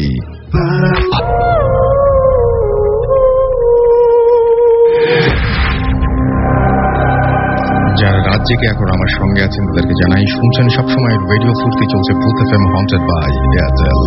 আমি জানি যে সবাই আজকে ভূত এফএম শুনছেন, তারপরেও অনেকে হয়তো মিস করছেন আজকের ভূত এফএমটি। তাদেরকে জানিয়ে দিই যে ভূত এফএম হন্টেড বাই এয়ারটেল যদি আপনি আজকে মিস করে ফেলেন বাই এনি চান্স, তাহলে আপনি এয়ারটেল এম রেডিওর মাধ্যমে এইটি আবারও শুনতে পারবেন এই এপিসোডটি। এবং এই এপিসোড শুনতে হলে আপনাকে যেটা করতে হবে সেটা হচ্ছে আপনাকে ডায়াল করতে হবে একটি নাম্বারে। আপনার এয়ারটেল নাম্বার থেকে ডায়াল করুন 4040, সিলেক্ট করুন চ্যানেল 22 এবং দেখবেন যে আপনাকে বিভিন্ন এপিসোডের অপশন দেওয়া হবে। তার মধ্যে থেকে আপনি যেটা শুনতে চান বা যেটা মিস করেছেন সেটা চাইলেই শুনতে পারবেন। And now listeners can get the Booth FM tune as they are called tunes, my tunes from Airtel. Booth FM tune code is 92125. You can activate it by sending a SMS, এবং এই এসএমএসটি পাঠাতে গেলে আপনি যেটা করতে হবে মোবাইলের message অপশনে গিয়ে টাইপ করতে হবে CT স্পেস 92125 এবং এটা পাঠিয়ে দিতে হবে 3123 নাম্বারে। দেখবেন যে এই ভূত এফএম টিউনটি আপনার কলার টিউন বা মাই টিউন হিসেবে সেট হয়ে গেছে। আর আমি আবারও সময় নষ্ট না করে ঘটনায় চলে যাব, এবং আমাদের সঙ্গে রয়েছেন ঢাকা মেডিকেল কলেজের আরো একজন, আপনার নাম যিনি হচ্ছেন হুমায়ুন। আপনি আপনার যে ঘটনাটা বলবেন সেটাও কি ঢাকা মেডিকেলেরই? জি। আচ্ছা শুনুন। লিসনার্স, আমি হুমায়ুন ঢাকা মেডিকেল কলেজ থেকে। আমি প্রথমেই রেডিও ফুর্তিকে স্পেশাল থ্যাঙ্কস দিচ্ছি এই জন্য যে আমাদের মধ্যে মাঝে মধ্যে এমন কিছু অনুভূতি সৃষ্টি হয় যেগুলো কারোর কাছে শেয়ার না করলে অনেক খারাপ লাগে। তো রেডিও ফুর্তি ভূত এফএমের মাধ্যমে আমাদের কাছে এমন একটা প্ল্যাটফর্ম তৈরি করে দিয়েছেন, এর জন্য রেডিও ফুর্তিকে আমি স্পেশাল থ্যাঙ্কস জানাচ্ছি। আমি আমার ঘটনা শুরু করার আগে আমি একটা কথা বলতে চাই। আমার ফ্রেন্ড রিমু, ও ভীষণ অসুস্থ, প্লিজ সবাই ওর জন্য একটু দোয়া করুন, আর আপনাদের সবার দোয়ায় ও হয়তো ভালো হয়ে যেতেও পারে। ওকে, আমি যে ঘটনাটা এবার শেয়ার করব সেটা অনেকেই পরিচিত, কিন্তু আমার ঘটনাটা একটু অন্যরকম, সেই জন্য আমি শেয়ার করতে চাইছি। আমি ছোটবেলা থেকেই প্যারানর্মাল অ্যাক্টিভিটিগুলোর প্রতি আগ্রহী ছিলাম। তো এই জন্য কেন আগ্রহী ছিলাম, আমার জীবনে অনেক ঘটছে এবং আমার পরিবারের সাথে অনেক প্যারানরমাল ঘটনা ঘটছে, যেগুলো হয়তো বা একটা এপিসোডে শেয়ার করা সম্ভব নয়। যাই হোক, আমি এই জন্য অনেক প্যারানরমাল বিষয়ে অনেক পড়াশোনাও করছি। যাই হোক, সেগুলো বিষয়ে যাচ্ছি না। আমার যে ঘটনা আমি সেটা শেয়ার করছি। আমার ঘটনা হচ্ছে, আমাদের টার্ম পরীক্ষা হয়, সেকেন্ড টার্ম পরীক্ষা আমি যখন দিচ্ছিলাম তখন আমাদের সেকেন্ড টার্ম শেষ হয় ঈদের 2 দিন আগে। ঈদ হয়েছিল 7ই নভেম্বর, আমাদের পরীক্ষা শেষ হয়ে যায় 5ই নভেম্বর। তো আমরা সেকেন্ড টার্ম শেষের পথে, তো আমাদের 5 তারিখে পরীক্ষা, শেষ পরীক্ষা ছিল। তো ভাইয়ারা, যারা সিনিয়র ভাইয়ারা ছিলেন, তারা সবাই চলে গেছে মোটামুটি ঈদের আগে। ঢাকা শহর পুরা বলা ছিল ফাঁকা। তো এবং বক্সিবাজার এলাকাটায় আবাসিক এলাকা খুব কম, ওখানে লোকজন খুব কম বসবাস করে। দেখা যায় যে ওখানে হল বেশি, বুয়েট, ঢাকা ভার্সিটি, মেডিকেল, তো সব স্টুডেন্ট মোটামুটি চলে গেছে। ওই এলাকাটা একেবারে একটা নির্জন পরিবেশ, মাঝে মাঝে 2-1টা গাড়ি শাসা করে চলে যায়, এইটুকুই, আর কিছু না। তো আমরা আমাদের ফার্স্ট ইয়ারের প্রায় 35-40 জন ছিলাম একটা হলে, এত বড় হল, একটা হলে ছিলাম। আসলে পুরাটা, এতগুলো মানুষ থাকার পর সবাই চলে গেছে, পুরাটা খাকা করছিল। এরকম অবস্থায় আমরা রাতের বেলা পুরো ভয়ানক অবস্থা। তো আমরা পরীক্ষা শেষ করে, 2টার দিকে পরীক্ষা শেষ করে রুমে এসে একটা লম্বা ঘুম দিয়েছিলাম, যেহেতু পরীক্ষা শেষ হয়েছে, ঘুম দেওয়া স্বাভাবিক। এক ঘুমে আমরা প্রায় মাগরিবের নামাজের পর ঘুম থেকে উঠছি। ওঠার পর আমরা আবার চাটা খেলাম, ঘুরলাম, অনেক ঘুরে টুরে গল্প গুজব করলাম, তারপর ল্যাপটপে মুভি টুভি দেখলাম। তারপর রাত 2টার দিকে আমি আমার ফ্রেন্ডদেরকে বললাম, দোস্ত, প্লানচেট নামে একটা জিনিস আছে, এটা দিয়ে নাকি আত্মাকে হাজির করানো যায়। ওরা সবাই হেসে উড়িয়ে দিয়েছিল, কারণ যারা সায়েন্সে পড়ে তারা এগুলো কখনোই বিশ্বাস করে না। তো যাই হোক, আমি বললাম আচ্ছা আমরা করে দেখি, জাস্ট ফান। সো ওরা সবাই রাজি হয়ে গেল মজা করার জন্য। তারপর আমি বললাম এগুলো করার জন্য মোমবাতি জ্বালানো লাগে, আগরবাতি জ্বালানো লাগে, উপযুক্ত একটা ভুতুড়ে পরিবেশ সৃষ্টি করা লাগে। তো আমরা ঠিক আছে, আপনি বলেন। আমরা পুরো পরিবেশ সৃষ্টি করার জন্য বাইরে থেকে আমরা এই সরঞ্জামগুলো কিনে নিয়ে আসছি। নিয়ে আসার পর একটা পরিবেশ সৃষ্টি করি। দুঃখের বিষয়ে আমরা একটা মোমবাতির বেশি পাইনি, ওখানে সব দোকান প্রায় বন্ধ ছিল। তো তারপর আমরা পরিবেশ সৃষ্টি করে আমি আবার বই পড়ছিলাম যে এরকম একটা ল অফ কলিং সোল, এরকম একটা আছে যে আত্মাকে নাকি ডাকতে হয় এইভাবে, যে if some soul passing by please come. আচ্ছা বলেন আপনি। তারপরে প্লিজ কাম, এরকম না, এরকম ডাকতে হয় নাকি। তো এরকম ডাকতে হয়, এটা হয়তো বা আপনারা যারা রেডিও আমার শুনেন ওখানে হয়তো বলা হয়েছিল। তো আপনি বলেন। হ্যাঁ, তারপরে আপনি মূল ঘটনাটা আসেন। যে আমরা ওই রকম গোল হয়ে সবাই বসে এরকম করতেছিলাম, বাতি দাদি সব নিভিয়ে দিয়ে আমরা এরকম শুরু করি, if some soul passing by please come, just মজা করার জন্য এরকম করতেছিলাম। তো কিছুক্ষণ পর হঠাৎ করে রুমের পরিবেশটা আমাদের কাছে অন্যরকম মনে হয়ে গেছে। আমার কাছে মনে হচ্ছে যে রুমটা হঠাৎ করে গরম হয়ে গেছে, মানে অন্যরকম একটা পরিবেশ আমাদের কাছে, মানে অ্যাবনর্মাল কিছু মনে হচ্ছিল। তো তখন হঠাৎ করে আমার এক ফ্রেন্ড অসুস্থ হয়ে যায়। ও হঠাৎ করে মনে হচ্ছে যে ও অ্যাবনর্মাল হয়ে গেছে, ও পড়ে যায়। তারপর আমরা লাইট জ্বালানোর চেষ্টা করি, হঠাৎ করে লাইট ওপেন করতে দেখি যে লাইট জ্বলছে না। ঢাকা মেডিকেল হোস্টেল বা বুয়েটের হোস্টেলে লাইট জ্বলে না, এটা অস্বাভাবিক একটা ব্যাপার। তো আমরা তখন মানে সবাই মোটামুটি ভয় পেয়ে যায়, কি হলো। তারপর ওকে সেদিন জাগানোর চেষ্টা করলাম, সে জেগে ওঠেনি। তারপর পরদিন সকালে ও যখন জেগে উঠলো, ও বলছে আমি এখানে থাকবো না, আমি বাসায় চলে যাবো। ও তাড়াতাড়ি বাসায় চলে গেছে। বাসা থেকে আসার পর ও ওই ব্লক এবং রুম চেঞ্জ করছে, বি ব্লক রুম চেঞ্জ করছে, যে এখানে অন্যরকম কিছু আছে। ঘটনা যদি এখানেই শেষ হইতো তাহলে হইতো, ঘটনা হয়ে গেছে অন্যরকম। এখানে আমরা পরে জানতে পারি যে এখানে এইটা একটা গ্রেভইয়ার্ডের উপর আমাদের বি ব্লকটা পড়েছিল। ওখানে ও নাকি দেখতে পাইছিল যে একটা সাদা কাপড় গায়ে দেওয়া লোক ওর দিকে আসতেছে এবং একটা ভয়ঙ্কর দৃষ্টিতে ওর দিকে দেখতেছিল, যে অবিশ্বাস্য একটা দৃষ্টি, যে অনেক ভয়ানক দৃষ্টিটা। তারপর ও সবার আগে, আবার ঈদের পর সবার আগে চলে আসে ঢাকা মেডিকেলে। আসার পর ব্লক চেঞ্জ করে এবং আমরাও চেঞ্জ করি। তারপর ওখানে আমরা শুনতে পাইছিলাম যে পরে ওখানে একটা সুইসাইডের ঘটনা ঘটছিল। আচ্ছা, ওকে। সো এই জন্য হয়তো কোনো মানে অদ্ভুত বা অস্বাভাবিক ঘটনা ঘটেছিল। আপনি আপনারা একটা ঘটনা বলবেন নিশ্চয়ই, যে আচ্ছা জি বলেন। শুধু তাই না, আমাদের একটা ফ্রেন্ড মানে ওই ব্লকে ছিল, তো ও অসুস্থ হয়ে গেছে মানে কিছুদিন আগে। তো বিভিন্ন কিছু দেখে মানে ধারণা করা হয়েছে যে ওকে জিনে ধরছে, কিন্তু আসলে মানে ওর যে কন্ডিশন, সেটা পুরোপুরি অ্যাবনর্মাল কন্ডিশন ছিল ওই মুহূর্তে। তো ও বি ব্লকে থাকতো। তারপর আমরা ধারণা করছি যে হুমায়ুনের এই ঘটনার পর আমরা ধারণা করছি যে আসলে এই ঘটনার সাথে প্যারালাল কোনো ঘটনা হইতে পারে ওইটা। ওকে, আচ্ছা, আর একটা জিনিস সেটা হচ্ছে আপনার একটা ঘটনা ছিল, আর একটা ঘটনা আপনি বলতে চেয়েছিলেন, সেই ঘটনাটা আমরা তাহলে শুনে ফেলি একদম। এবং এটা তো ঢাকা মেডিকেলের না, এটা অন্য একটা জায়গায় ঘটেছিল। কোন জায়গায় ঘটেছিল ভাই এই ঘটনা? এটা ঘটছিল নওগাঁ জেলার মহাদেবপুরে। আমি ছোটবেলা থেকে ওখানে বড় হয়েছি, আমার জন্ম ওখানে। আচ্ছা। আব্বু আম্মু ওখানে চাকরি করে, সুতরাং আমার স্কুল কলেজ দুটাই মহাদেবপুরে। আচ্ছা। তো আমি যখন মানে মেডিকেলে ভর্তি হলাম, এখানে ভর্তি হওয়ার পরে তো সাধারণত ওই নভেম্বর ডিসেম্বর মাস আমাদের পুরোপুরি ফাঁকা। ওই সময় আমার যেসব ফ্রেন্ডরা ঢাকা ইউনিভার্সিটি, রাজশাহী ইউনিভার্সিটি, তারপর জাহাঙ্গীরনগর ইউনিভার্সিটিতে চান্স পাইছিল, তো ওদেরও ওই সময় ফাঁকা। তো সাধারণত ক্লাস শুরু হওয়ার কথা জানুয়ারিতে। তো এতদিন আমরা কিভাবে কাটাবো বুঝতেছিলাম না। আচ্ছা। তো এইরকম একটা সময় আমরা সবাই মিলে সিদ্ধান্ত নিলাম যে একটা পিকনিকের ব্যবস্থা করলে কেমন হয়, নিজেরা রান্না করে মানে খাবো আর কি। আচ্ছা। তো আমরা আসলে ভেন্যুটা ঠিক করতে পারতেছিলাম না যে কোথায় করব এরকম একটা বড় একটা আয়োজন। তো এরকম সময় আমার এক ফ্রেন্ড, ওর নাম হচ্ছে সাধন, ও ঢাকা ইউনিভার্সিটির ফার্মেসিতে পড়ে, 2য় বর্ষের ছাত্র। তো ও বলল যে দোস্ত আমার বাসায় করলে কেমন হয়। তো ওর বাসায় ওই মুহূর্তে কেউ ছিল না, মানে ওর আব্বু আম্মু হচ্ছে ইন্ডিয়াতে গেছে, ওদের এক আত্মীয়র মানে বিয়ে। তো ও যেহেতু মানে ওর ভর্তি হইছে, কিন্তু এখনো কোন সাবজেক্ট নেবে এটা এখনো ঠিক করতে পারে না। আচ্ছা। তো ও মানে সাবজেক্ট ছিল হচ্ছে অ্যাপ্লাইড ফিজিক্স থেকে, সেখান থেকে মানে ফার্স্ট চয়েস দিয়ে আবার ফার্মেসিতে চলে আসে। তো সবাই মিলে সিদ্ধান্ত নেওয়া হলো। তারপর আমার আর একটা ফ্রেন্ড আরাফাত, ও হচ্ছে ইউকেতে চলে যাবে।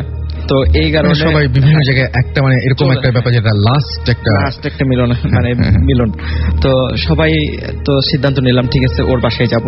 তো ওর বাসাটা হচ্ছে মহাদেবপুর থানা থেকে 3 কিলোমিটার দূরে, সেটা হচ্ছে দক্ষিণ দিকে নদীর ধার দিয়ে যেতে হয়। একটা আত্রাই নদী। হ্যাঁ, আত্রাই নদী। আত্রাই নদী হচ্ছে আমাদের বাসার পাশে। রাইট। তো আত্রাই নদীর বাঁধ দিয়ে যেতে হয় আর কি। তো আমরা যখন শিবগঞ্জে পৌঁছলাম তখন হচ্ছে সন্ধ্যা। আচ্ছা। সন্ধ্যা 7:30টার মতো বাজে। তো আমরা জানতাম যে সন্ধ্যা মানে 7টা 8টা এরপর মানে ওই এলাকায় আর কেউ থাকে না। তো আমরা যখন মানে শিবগঞ্জ বাজারে নামলাম সব ফ্রেন্ডরা ভ্যান থেকে, তখন আমরা কিছু জিনিস বাকি ছিল যেগুলো মহাদেবপুর থেকে আমরা কিনতে পারতাম, কিন্তু আমাদের লিস্টে না থাকার কারণে সেগুলো ওখান থেকে কিনতে হয়েছিল আর কি। তো আমরা ওখানে গেলাম, কিছু জিনিস কেনার পরে ওর বাসার মানে উদ্দেশ্যে রওনা দিলাম, হাঁটতে লাগলাম। তো যে দিক দিয়ে হাঁটতে হয় মানে সেটা হচ্ছে পুরোটাই বাঁশঝাড়। আচ্ছা। তো বাঁশঝাড়ের নিচ দিয়ে হাঁটতেছিলাম, ব্যাপক একটা মানে থমথমে পরিবেশ আর কি, যে বাঁশ একটার সাথে একটা বাড়ি খাচ্ছে, শস্য শব্দ হচ্ছে এরকম। তো যেতেই একটা জিনিস লক্ষ্য করলাম যে ওর বাড়িটা হচ্ছে বাঁধের পাশে। আচ্ছা। মাটির বিশাল দোতলা বাড়ি, মানে তার সামনে হচ্ছে পুকুর। আর ওদের বাড়ির কিছু দূরেই আমরা যখন দোতলায় উঠলাম তখন দেখতে পেলাম যে ওর বাড়ির পাশে একটা হচ্ছে মানে বিশাল পাইকরের গাছ, এবং তার নিচে একটা কালী মন্দির আছে। এবং কালী মন্দিরটা যেখানে আছে তার মানে অপোজিটেই একটা ছিল মানে পুরাতন ধ্বংসাবশেষ জমিদার বাড়ির। তো মহাদেবপুরের রাজা ওখানে কর আদায় করতেন আর কি। মহাদেবপুর আমাদের মানে জাহাঙ্গীরপুর কলেজ, আপনি জেনে থাকবেন হয়তো, জাহাঙ্গীরপুর কলেজটা মানে রাজবাড়ির উপর প্রতিষ্ঠিত হয়। ওকে, আমরা মূল ঘটনায় চলে আসি একদম। হ্যাঁ। তো আমরা যখন ওদের বাসায় গেলাম, তো ওদের বাসায় একজন কেয়ারটেকার, তো ওর নাম হচ্ছে মধু কাকা। সাধারণ যেহেতু মধু কাকা বলতেন, সেহেতু আমরা মধু কাকাই বলি। তো মধু কাকা আমাদেরকে বলছিলেন যে বাবা তোমরা এখানে আসছো, তোমরা যেন মানে এই বাড়ি থেকে বের হওয়ার পরে মানে এত রাতে আমাকে ছাড়া বের হবা না, বা সাধনকে নিয়ে যাবা। তো যথারীতি রান্না বান্না মানে ব্যবস্থা করা হলো, মধু কাকা আমাদের হেল্প করলেন।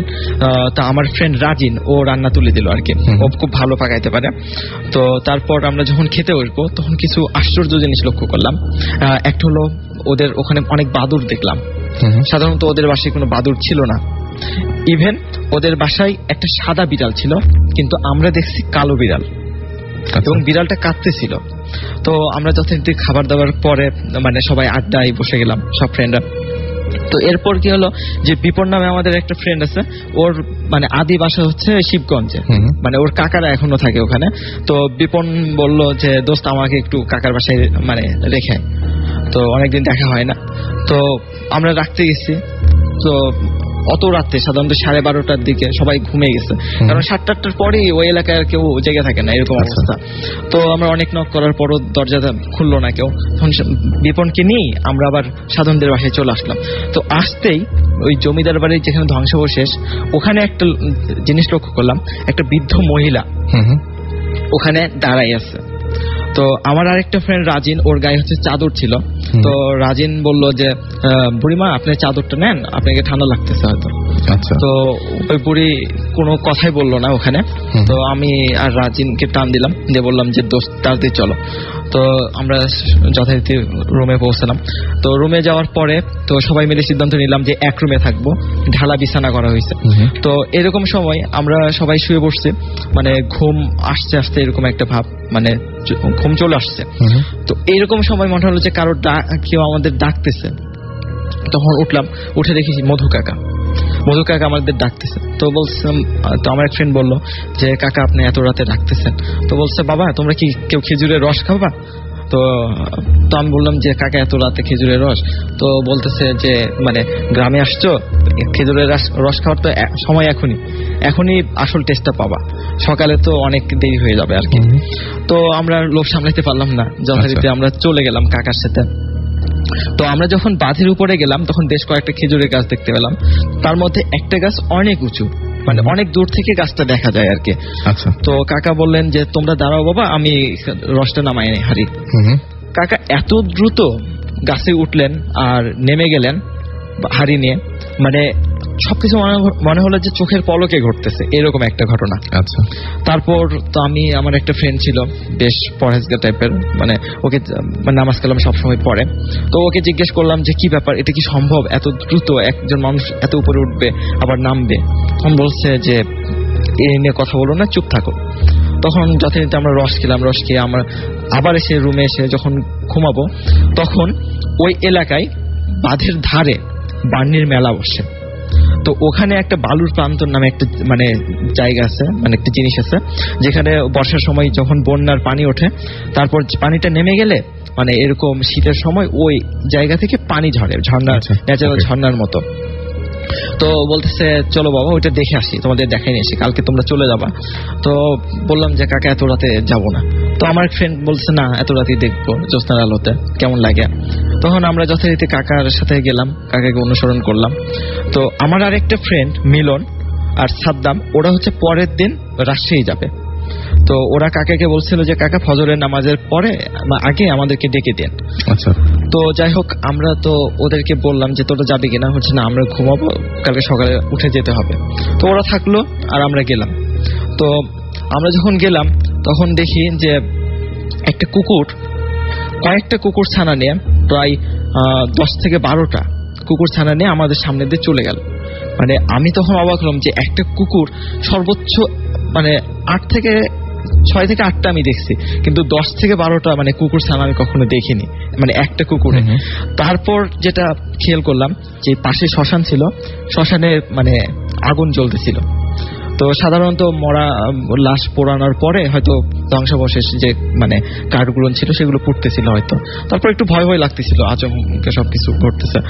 তারপর সবচেয়ে যেটা অবাক লাগছে সেটা হলো আমরা যখন সবাই ওইসব বালুর প্রান্তর দেখতেছিলাম, এরকম সময় দেখি যে আমাদের মানে চাঁদের আলোতে আমাদের সবার ছায়া দেখা যাচ্ছে, বাট ওই মধু কাকার ছায়া দেখা যাচ্ছে না।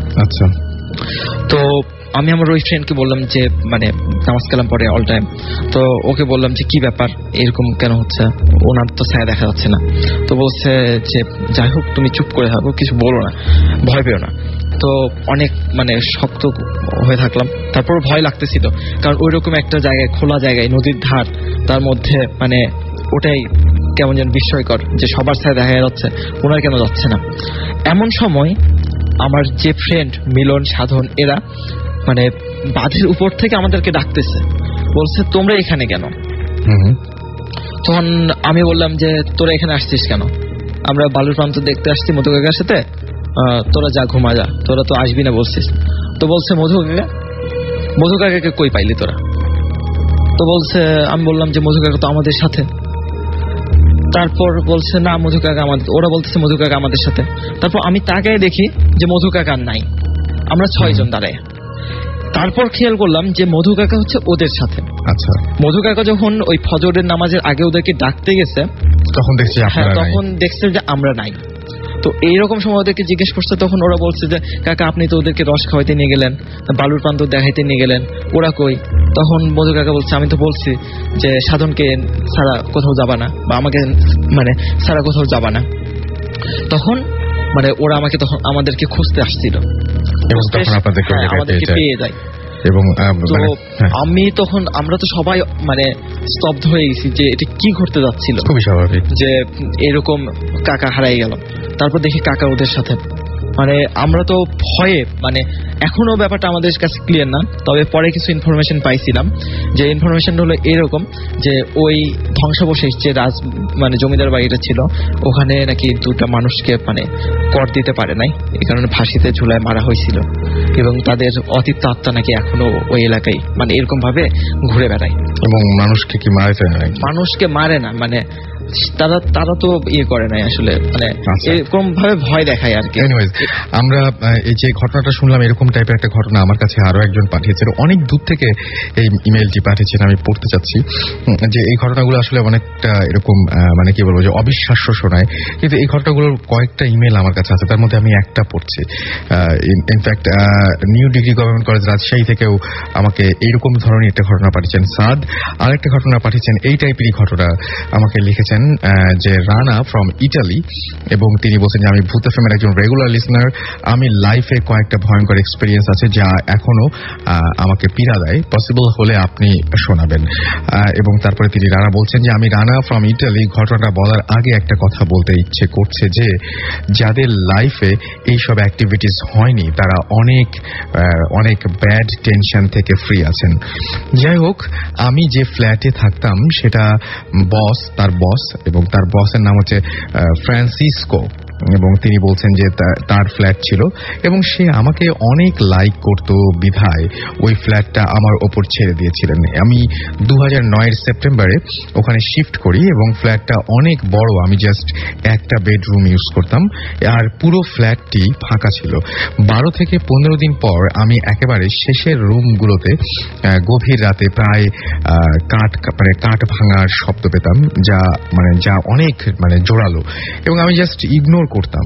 বলে রাখি আমার বসের ওয়াইফ মারিয়া চেক রিপাবলিকের সিটিজেন ছিল এবং সে প্রতি বছর 2 মাস অন্তর অন্তর ইটালি আসতো এবং 1 মাস থাকতো। সেদিন ছিল 22 ডিসেম্বর 2011।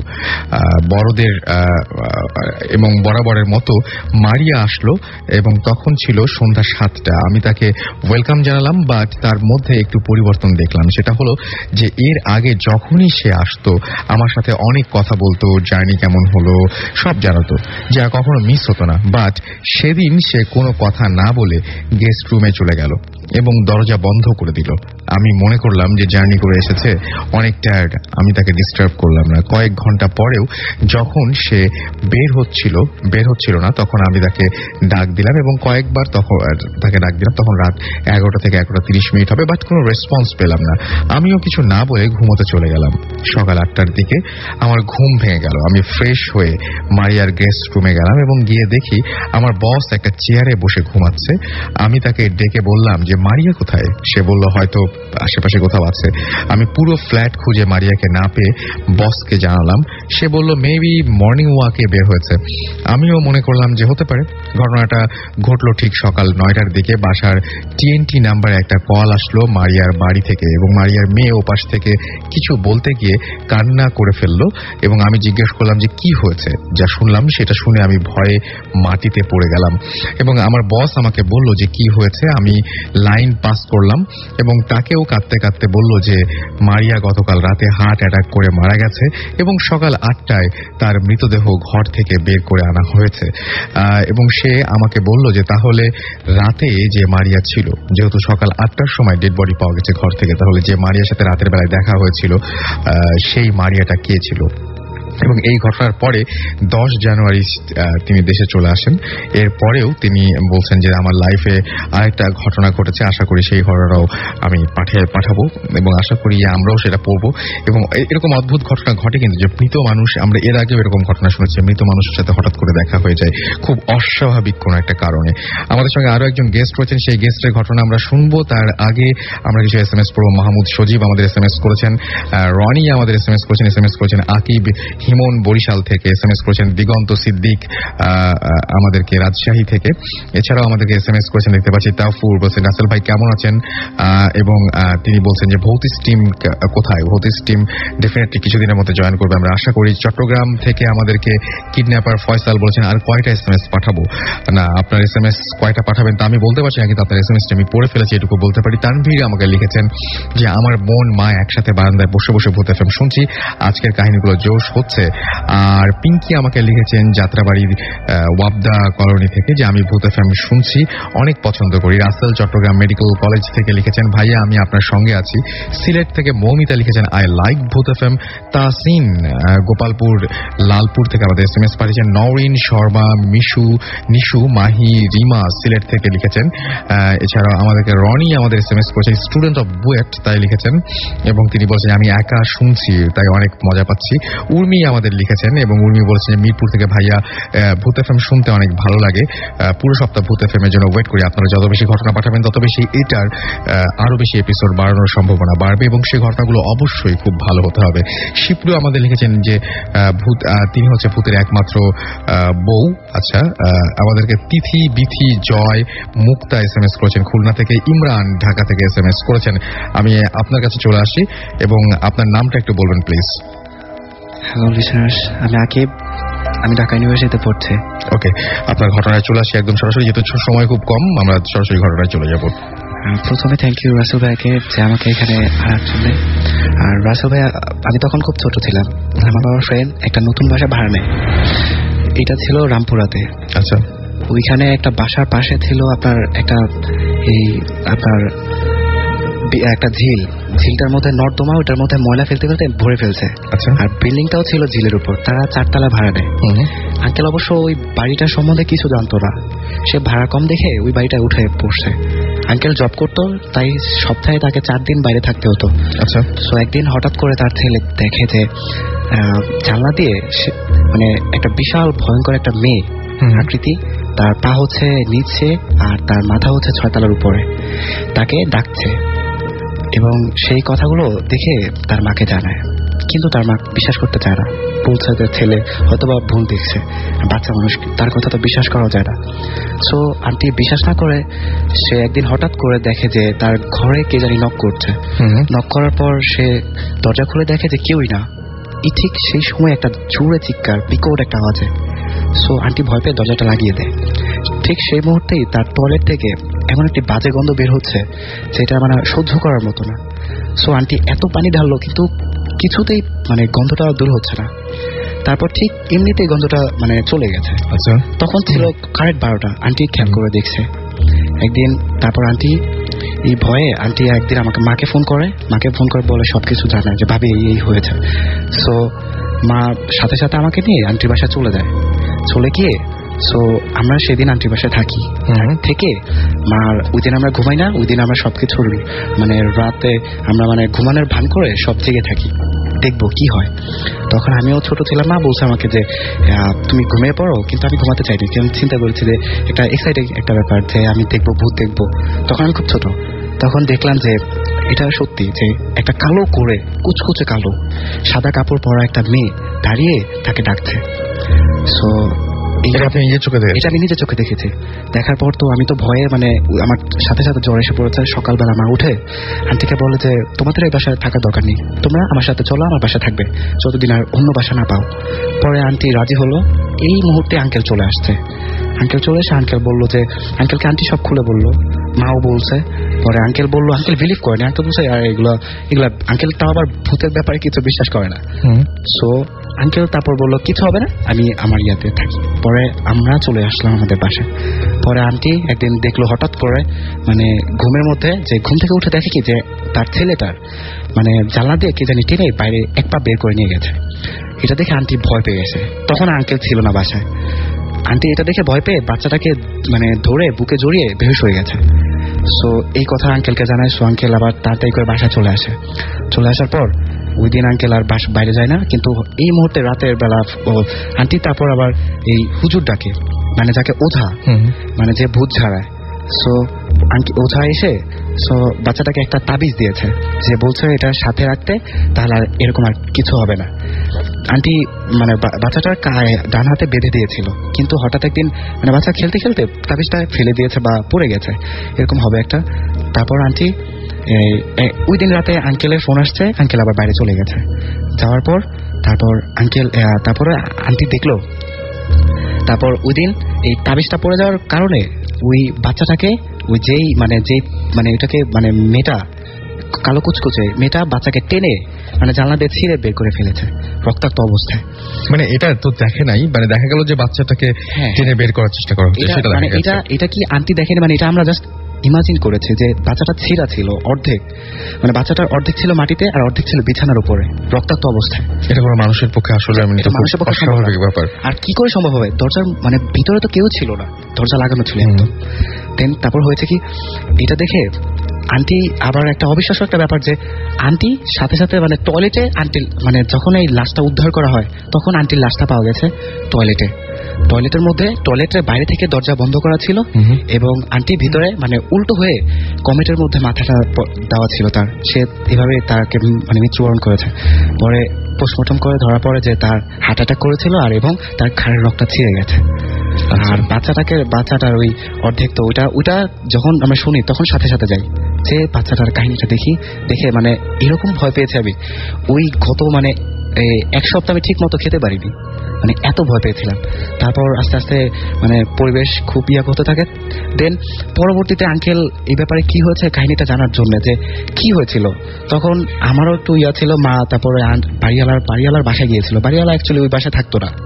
ওই ঘটনাটা ঘটেছিল যে এই রাতের বেলা 12টার সময় যে একটা চিৎকার দিত, এই চিৎকারটা ছিল বাড়িওয়ালার মেয়ে একদিন হঠাৎ করে রাতে, মানে তখন ছিল রাতের কখনো এটা কেউ বলতে পারে না, কিন্তু রাতের বেলা বাড়িওয়ালার মেয়েটা একা ছাদের উপর চলে যায়। ছাদের উপর চলে যাওয়ার পর তারপর হঠাৎ করে একটা চিৎকার আওয়াজ পায়। তারা সবাই দৌড়ে যে দেখে যে বাড়িওয়ালার মেয়েটা নিচে পড়ে মানে কাটা তারের বেড়ার সাথে জড়িয়ে রয়েছে, মারা গেছে।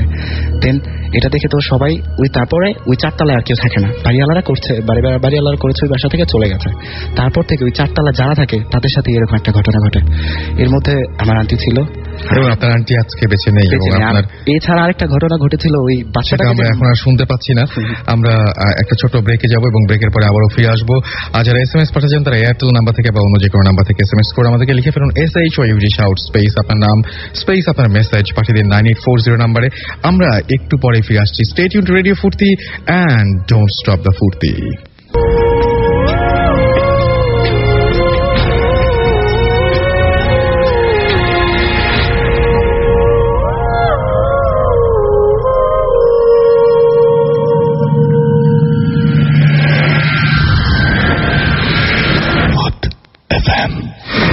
Haunted by Airtel.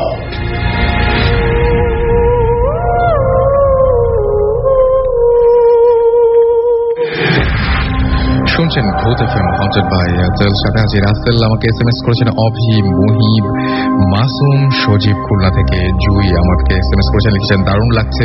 হীরা, দীপ্তি, সুমন ময়মনসিং থেকে আমাদের SMS করেছেন শাহরিয়ার বাগেরহাট থেকে, এছাড়াও মাধব আমাদেরকে SMS করেছেন শাম্মী, SMS করেছেন মোহাব্বত, SMS করেছেন হাসনাত চাঁদপুর থেকে, এছাড়াও SK রনি আরো একবার SMS করেছেন আমাদেরকে SMS করেছেন জামাল, SMS করেছেন আমাদেরকে মেটালিকা অর্ণব ফ্রম পটুয়াখালী। রাসেল ভাই আপনি আচ্ছা ভূত FM পেতনি FM শুরু করছি, তিনি তাই বলেছেন আর কি, এবং তিনি একটা রেডিও স্টেশনের একটা আইডিয়া দিয়েছেন সেটার জন্য। গ্লোরি আমাকে লিখেছেন সেগুন বাগিচা থেকে যে আমি আমার কাজিন সাফা ভূত FM অনেক লাভ করি, থ্যাংক ইউ সো মাচ আমাদের সঙ্গে থাকার জন্য। লাবণী উত্তরা থেকে লিখেছেন আমার অনেক ভয় লাগছে বাট এনজয় করছি। স্বপন লিখেছেন খিলগা থেকে আমাদের SMS করেছেন। চলে যাব ঘটনায় এবং আমাদের সঙ্গে আরো একজন গেস্ট রয়েছেন, তার কাছে ঘটনা শুনবো। কি নাম আপনার? Hello dear listeners, this is Mehedi. From packs and আজকে আমি একটা হন্টেড হাউসের ঘটনা শেয়ার করতে যাচ্ছি। সেটা হচ্ছে বাসার ক্লেম ছিল যেটা যে বাসার মধ্যে 1 বছরের বেশি কেউ স্টে করতে পারে না, বাট আনফর্চুনেটলি ঘটনাটা যার কাছ থেকে শোনা হয়েছে তারা আনফর্চুনেটলি ওই বাসায় 1.5 বছর যাবৎ ছিল। সো ওই বাসায় যখন তারা নতুন নতুন শিফট হয়েছিল তখন ওই বাসায় জাস্ট একটা স্পেসিফিক রুম ছিল, এই রুমটাতে বাসার তার মেয়ে এবং তার হাজব্যান্ড এবং 2 চিলড্রেন তারা রুমটাতে শিফট হয়েছিল।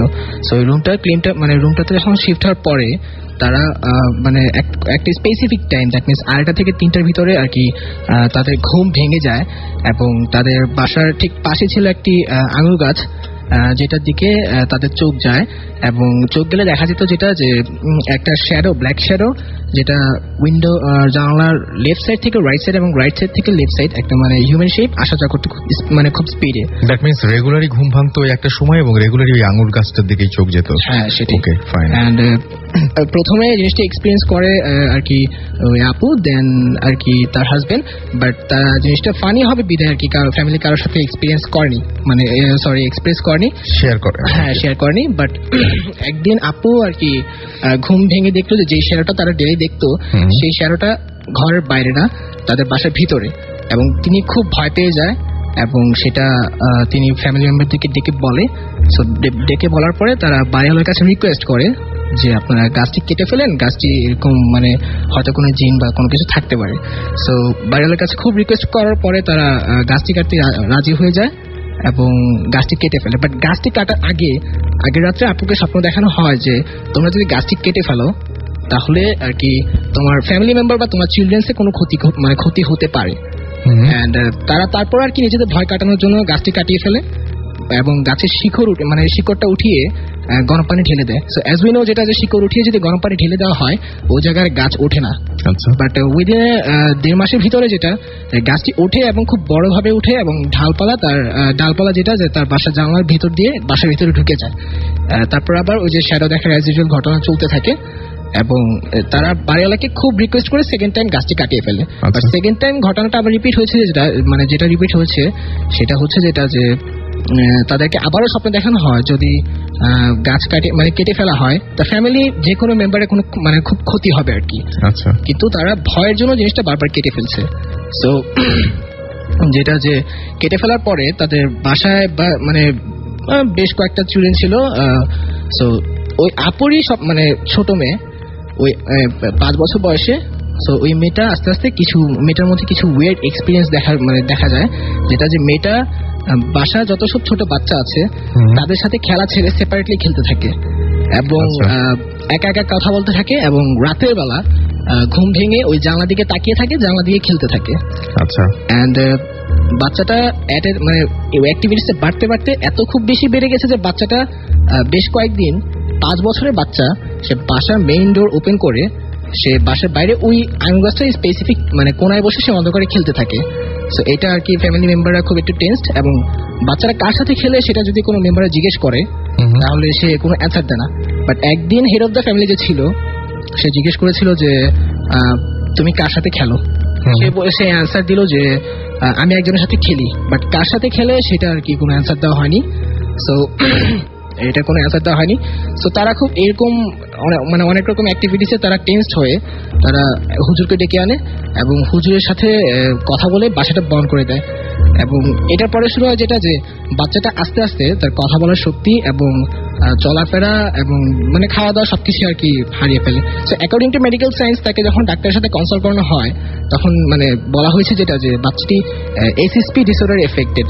বাট হুজুর যেটা বলেছে যেটা যে গাছটা কাটার ফলে গাছে যে প্রেজেন্সটা ছিল সেই প্রেজেন্সটা আর কি তাদেরকে ক্ষতি করেছে, বাট গাছটি না কাটা হলে তাদেরকে কোনো ক্ষতি করতো না। সো এটা ছিল আমার স্টোরি। ওকে, সো এই বাচ্চাদের মধ্যে কিছু চেঞ্জ আসে আপনি বলেছিলেন, বাচ্চারা ধীরে ধীরে ধীরে ধীরে অন্যরকম হয়ে যায়, রাইট? কি পরিবর্তন এসেছিল তার মধ্যে? বাচ্চাটি কথা বলার শক্তি হারিয়ে ফেলে, এখনো পর্যন্ত সে কথা বলতে পারে না এবং যেটা যে তার চলাফেরা বা খাওয়া দাওয়া সবকিছু আর কি মানে অ্যাজ লাইক যেটা যে মানুষ যদি প্যারালাইজ থাকে ওরকম আর কি বাচ্চাটা। কেন এরকম হয়েছিল বলে মনে করেন? এই যে আঙ্গুর গাছ প্রতিদিন একটা মানুষের একই সময়ে ঘুম ভাঙবে, একটা দিকে চোখ যাবে এবং একটা কিছু উইয়ার্ড একটা কিছু দেখবে যে রুমের এক পাশ থেকে আরেক পাশে একটা শ্যাডো চলে যাবে, এটার পেছনে কোনো কারণ আছে? জানা গেছে কিছু? এটার পিছনে তারা জাস্টিফাই করার চেষ্টা করেছিল। ইভেন আসলে বিষয়টা হচ্ছে যে বাসার যে ল্যান্ডলর্ড তারাও আসলে অ্যাকচুয়াল ল্যান্ডলর্ড না। ওই অ্যাকচুয়াল ল্যান্ডলর্ড যে ছিল সে সামহাও মানে অ্যাক্সিডেন্টে মারা যায় এবং তাদের দূর সম্পর্কের আত্মীয়রা আর কি ওই জায়গায় এখন ল্যান্ডলর্ড হিসেবে থাকে। তারা আর কি পুরো হোল যে স্টোরিটা সেটা আমাদের সাথে মানে শেয়ার করতে পারে না। অলরাইট, আচ্ছা, রিয়াদ আমাদের এসএমএস করেছেন ফ্রম বেলাবো নারসিংদী থেকে যে রাসেল ভাই আমি একা ভূত এফএম শুনছি। ময়মনসিংহ থেকে পূজা আমাদের এসএমএস করেছেন, প্রতিবার এসএমএস করি। আচ্ছা, কয়টা এসএমএস পাঠালে আমার এসএমএসটা পড়বেন ভাইয়া? আমি আপনার এই নাম্বার থেকে মাত্র একটি এসএমএস পেয়েছি এবং আমি দেখতে পাচ্ছি আপনি একটি এসএমএসই পাঠিয়েছেন, আমি নিশ্চিত। আমাকে ত্রিপর্ণা এসএমএস করেছেন, ত্রিপর্ণা সবুজ চট্টগ্রাম থেকে, যে আমরা হাজব্যান্ড ওয়াইফ একসাথে ভূত এফএম এনজয় করছি। আমাদেরকে পল্লব এসএমএস করেছেন, এছাড়াও এসএমএস করেছেন আমাদেরকে অভি ফ্রম বাড্ডা, আমাদেরকে এসএমএস করেছেন শারমিন, এসএমএস করেছেন আমাদেরকে শাকির মামুন, এসএমএস করেছেন নীরব চট্টগ্রাম থেকে, ওয়ালি আমাদের সিলেট থেকে এসএমএস করেছেন, এসএমএস করেছেন আমাদেরকে দেখতে পাচ্ছি বাসার মিরপুর 12 থেকে, এছাড়া আমাদের এসএমএস করেছেন মিম এবং আমাদের এসএমএস করেছেন আশিক সহ আরো অনেকে। আমাদের সাথে আরো একজন গেস্ট রয়েছেন। আপনি তার আগে বলি যে আপনি যদি কখনো রাতের বেলায় এই মুহূর্তে তো ঘুমাচ্ছেন, হঠাৎ করে যদি আপনি আবিষ্কার করেন আপনার মতো কাউকে এবং আপনি যদি এই মুহূর্তে আপনার মতন ঠিক আপনার মতন দেখতে কাউকে আপনি আবিষ্কার করেন, অথবা এই মুহূর্তে আপনি হয়তো বাথরুমে যাওয়া প্রয়োজন, আপনি বাথরুমে গিয়ে ঠিক আপনার মতোই কাউকে আবিষ্কার করেন, তাহলে কেমন লাগবে আমি জানি না। তবে আমাদের সাথে যিনি বসে আছেন তার জীবনে এই ঘটনাটি রয়েছে, তিনি ছোট্ট করে সেই ঘটনাটি বলছেন আপনাদের সবাইকে। আচ্ছা, কি হয় আপনার বলেন তো? আমি শহীদুল্লাহ কায়সার, আমি লালবাগ থেকে এসেছি। প্রথমে আমি রেডিও ফুর্তি এবং এয়ারটেলকে ধন্যবাদ জানাচ্ছি আমাকে এখানে এসে স্টোরি আমার শেয়ার করার জন্য। আমার সাথে স্টোরিতে আছে আমার ফ্রেন্ড শাওন এবং তাইফ। এখন আমার ঘটনা বলছি। আমার বাসাটা হচ্ছে লালবাগের এমন জায়গা যেখান থেকে ঢাকা মেডিকেল খুবই কাছে এবং সেখানে প্রায় প্যারানর্মাল ঘটনা ঘটে যায়। আর আমার বাসার সামনে পিছনে প্রায় প্রত্যেকটা জায়গায় মানে সুসাইডের কেস আছে। যেমন দেখা যায় যে অধিকাংশই হচ্ছে যে তারা ফাঁসি দিয়ে মারা যায়। আর আমার বাসা যে ঘটনাটা প্রায় ঘটে, দেখা যায় রাত্রে দরজায় নক করা হয় বা জানালায় নক করা হয়। তো কিছুদিন আগে জানুয়ারির 5 তারিখে আমার মার সাথে প্রথম ঘটনাটা ঘটে। আমার মা, আমি আপনার সাথে আপনার ঘটনাটা শুনতে চাইছি, যে আপনি যে আপনার মতো কাউকে দেখেন সেই ঘটনাটা বলেন। আমি রাত্রে, সেটা হচ্ছে জানুয়ারির 10 তারিখে আমি রাত্রে ঘুমিয়েছিলাম। তো আমি প্রথমে ফিল করি যে আমি একজনের নিঃশ্বাস আমার নাকের উপর ফিল করতে থাকি এবং আমার ঘুম ভেঙে যায়। তখন বাজে রাত 4টা কি 4:30। প্রথমে আমি ঘুমিয়েছিলাম, পরে আমি যখন ঘুম থেকে উঠি তখন দেখি যে আমার চেহারা একেবারে আমার পাশে শুয়ে আছে এবং তার চেহারা আমার চেহারা খুবই মিল রয়েছে এবং তার চোখ দুটো সাদা। তাই ভাবছি হয়তোবা আমি মিররে আমার প্রতিবিম্ব দেখতে পাচ্ছি, বাট আমি যখন একেবারে খেয়াল করে দেখি যে না, সেটা আমি মিররে আমাকে দেখতে পাচ্ছি না। ওই ঘরে কি আপনার মিরর ছিল? হ্যাঁ, মিরর ছিল। আচ্ছা, বাট মিরর ছিল আমার অন্য সাইডে। আচ্ছা, বাট আমি যে পাশে ছিলাম সেই পাশে কোনো মিরর ছিল না, সেখানে দেওয়াল ছিল। দেয়াল আমি দেখতে পাই যে আমার সাথে একজন শুয়ে আছে আমারই একেবারে হুবহু আমার চেহারার। তখন আমি আমার নিজের গায়ে হাত দিয়ে আমার গালে আমার চেহারায় হাত দিয়ে দেখতে পাই যে না, এটা তো আমার প্রতিবিম্ব নয় এবং সে আমার দিকে তাকিয়ে স্মাইল করতেছে এবং খুবই ভয়ঙ্কর হাসি। তখন আমি সেকেন্ড টাইম আর তার দিকে তাকানোর সাহস করি নাই। যখন ফজরের আজান দেয়া হয় সাথে সাথে আমি পিছনে ঘুরে দেখি যে সে আমার যে সাথে শুয়েছিল আমারই চেহারা একজন, সে ভ্যানিশ হয়ে গেছে। এটা ছিল আমার ফার্স্ট ঘটনা। আচ্ছা, তো এই ঘটনাটাই আপনার বেসিক্যালি হয়েছিল যে আপনি আপনার নিজের মতো একজনকে দেখেছেন এবং আপনি পুরোপুরি ফিল করতে পেরেছেন যে রক্ত মাংসের একজন মানুষের মনে হচ্ছে। আমি আমার নাকে ফিল করি পেয়েছেন, তার মানে এবং এটা ভয় মানে কি বলবো, যেটা ভুল হওয়ার কোনো কারণ নেই এবং এটা এবং আপনি স্বপ্নও দেখছিলেন না, that's for sure. Okay, fine. আর আমি সূরা পড়ে তারপর ঘুমাই দেন, আমার কোনো প্রবলেম হয় না। আচ্ছা, এরকম ঘটনা আপনাদের বাড়িতে মানে অহরহই ঘটে? হ্যাঁ, আমার মার সাথে 2-3 বার ঘটছে। আমার মা ফিল করছে যে তার সাথে কেউ শুয়ে আছে এবং তার নাকেও মানে নিঃশ্বাস ফিল করছে। কখনো বা হাই তুলে বা দেখা যায় দরজা নক করা হয়। এবং আপনাদের এবং আপনি যেটা বললেন যে আপনাদের ওই এলাকায় এরকম সুইসাইড কেস অহরহই ঘটে। অলরাইট, আজকে হাতে আসলে সময় নেই, নাহলে আরো অনেক কিছু শোনা যেত। আমাদের শো শেষ করতে হবে। আমি তার আগে ছোট্ট করে কিছু SMS পড়ে ফেলতে চাই। কাজী অমিত আমাদের লিখেছেন, অর্ণব আমাদেরকে আবারও SMS করেছেন আমাদেরকে, এবং তিনি লিখেছেন যে হ্যাপি নাইটমেয়ার। তৃষা আমাদের SMS করেছেন আমাদেরকে, MD নাসির উদ্দিন এছাড়াও আমাদের SMS করেছেন দেখতে পাচ্ছি এখানে, আজাদ এছাড়াও SMS করেছেন আমাদেরকে রাব্বি ত্রিশাল থেকে। আর আজকে যারা SMS পাঠালেন তারা অনেকে আছেন যে অনেক করে SMS পাঠিয়েছেন, তাদের সবাইকে অনেক ধন্যবাদ। যারা একটি হলেও SMS পাঠিয়েছেন তাদেরকে সবাইকে ধন্যবাদ। যারা একটিও SMS পাঠাননি কিন্তু আমাদের সঙ্গে ছিলেন তাদেরকেও অসংখ্য ধন্যবাদ, কারণ আপনারা ভূত FM এর সাথে থাকেন বলেই ভূত FM এরকম জমজমাট হয়ে ওঠে। এবং আপনারা যেরকম গল্প পাঠাবেন, যেরকম ঘটনা আপনারা আমাদেরকে জানাবেন, ভূত FM সেই রকম ঘটনায় আপনাদের সামনে নিয়ে এসে হাজির করতে পারবে। সুতরাং আপনাদের জীবনের শ্রেষ্ঠ ঘটনাগুলো আমাদের কাছে পাঠিয়ে দিন, এবং এমন কোনো ঘটনা অবশ্যই নয় যে ঘটনাগুলো আপনার নিজেরই বিশ্বাস হয় না, বা যে ঘটনা আমার অনেকে আমাকে বলেন যে ভাইয়া কিভাবে বুঝবো যে এটা ভালো ঘটনা। আসলে এটা বোঝার খুব একটা সহজ উপায় আছে, যে আপনি যে ঘটনাটি আমাকে পাঠাচ্ছেন সেই ঘটনাটি যদি কেউ আপনাকে পড়ে শোনাতো বা আপনাকে যদি সেই ঘটনাটি কেউ বলতো, তাহলে আপনার শুনতে কেমন লাগতো। এটা হচ্ছে সবচাইতে সহজ উপায় ভালো ঘটনা বেছে বের করার। সুতরাং আমাদেরকে আপনাদের শ্রেষ্ঠ ঘটনাগুলো পাঠিয়ে দিন, এবং সেই ঘটনা পাঠাতে যে অ্যাড্রেসটি আপনাদের লিখে নিতে হবে সেটি হচ্ছে bhutfm@radiofurti.fm। আমি স্পেলিংটি বলে দিচ্ছি, BHOOTFM@radiofurti.fm, RADIOFOORTI.fm। এবং এখানে নাম, ঠিকানা, ফোন নাম্বার সহ আপনার ঘটনাটি পাঠাতে হবে, এবং জানিয়ে দিতে হবে যে আপনি স্টুডিওতে এসে ঘটনাটি শেয়ার করতে চান নাকি আপনি চান যে আপনার ঘটনাটি আমরা পড়ে শোনাই।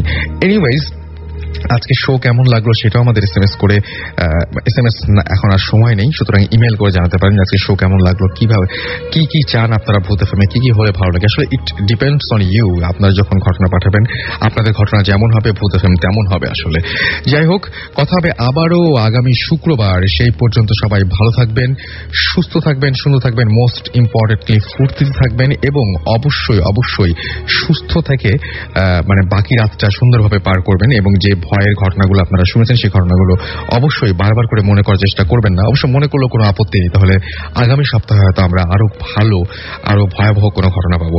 আজকের মতো এখানে শেষ করছি, এবং সবাই ভালো থাকুন, সুস্থ থাকুন, সুন্দর থাকুন। আরো একবার বলছি, মোস্ট ইম্পর্টেন্টলি ফুর্তিতে থাকুন।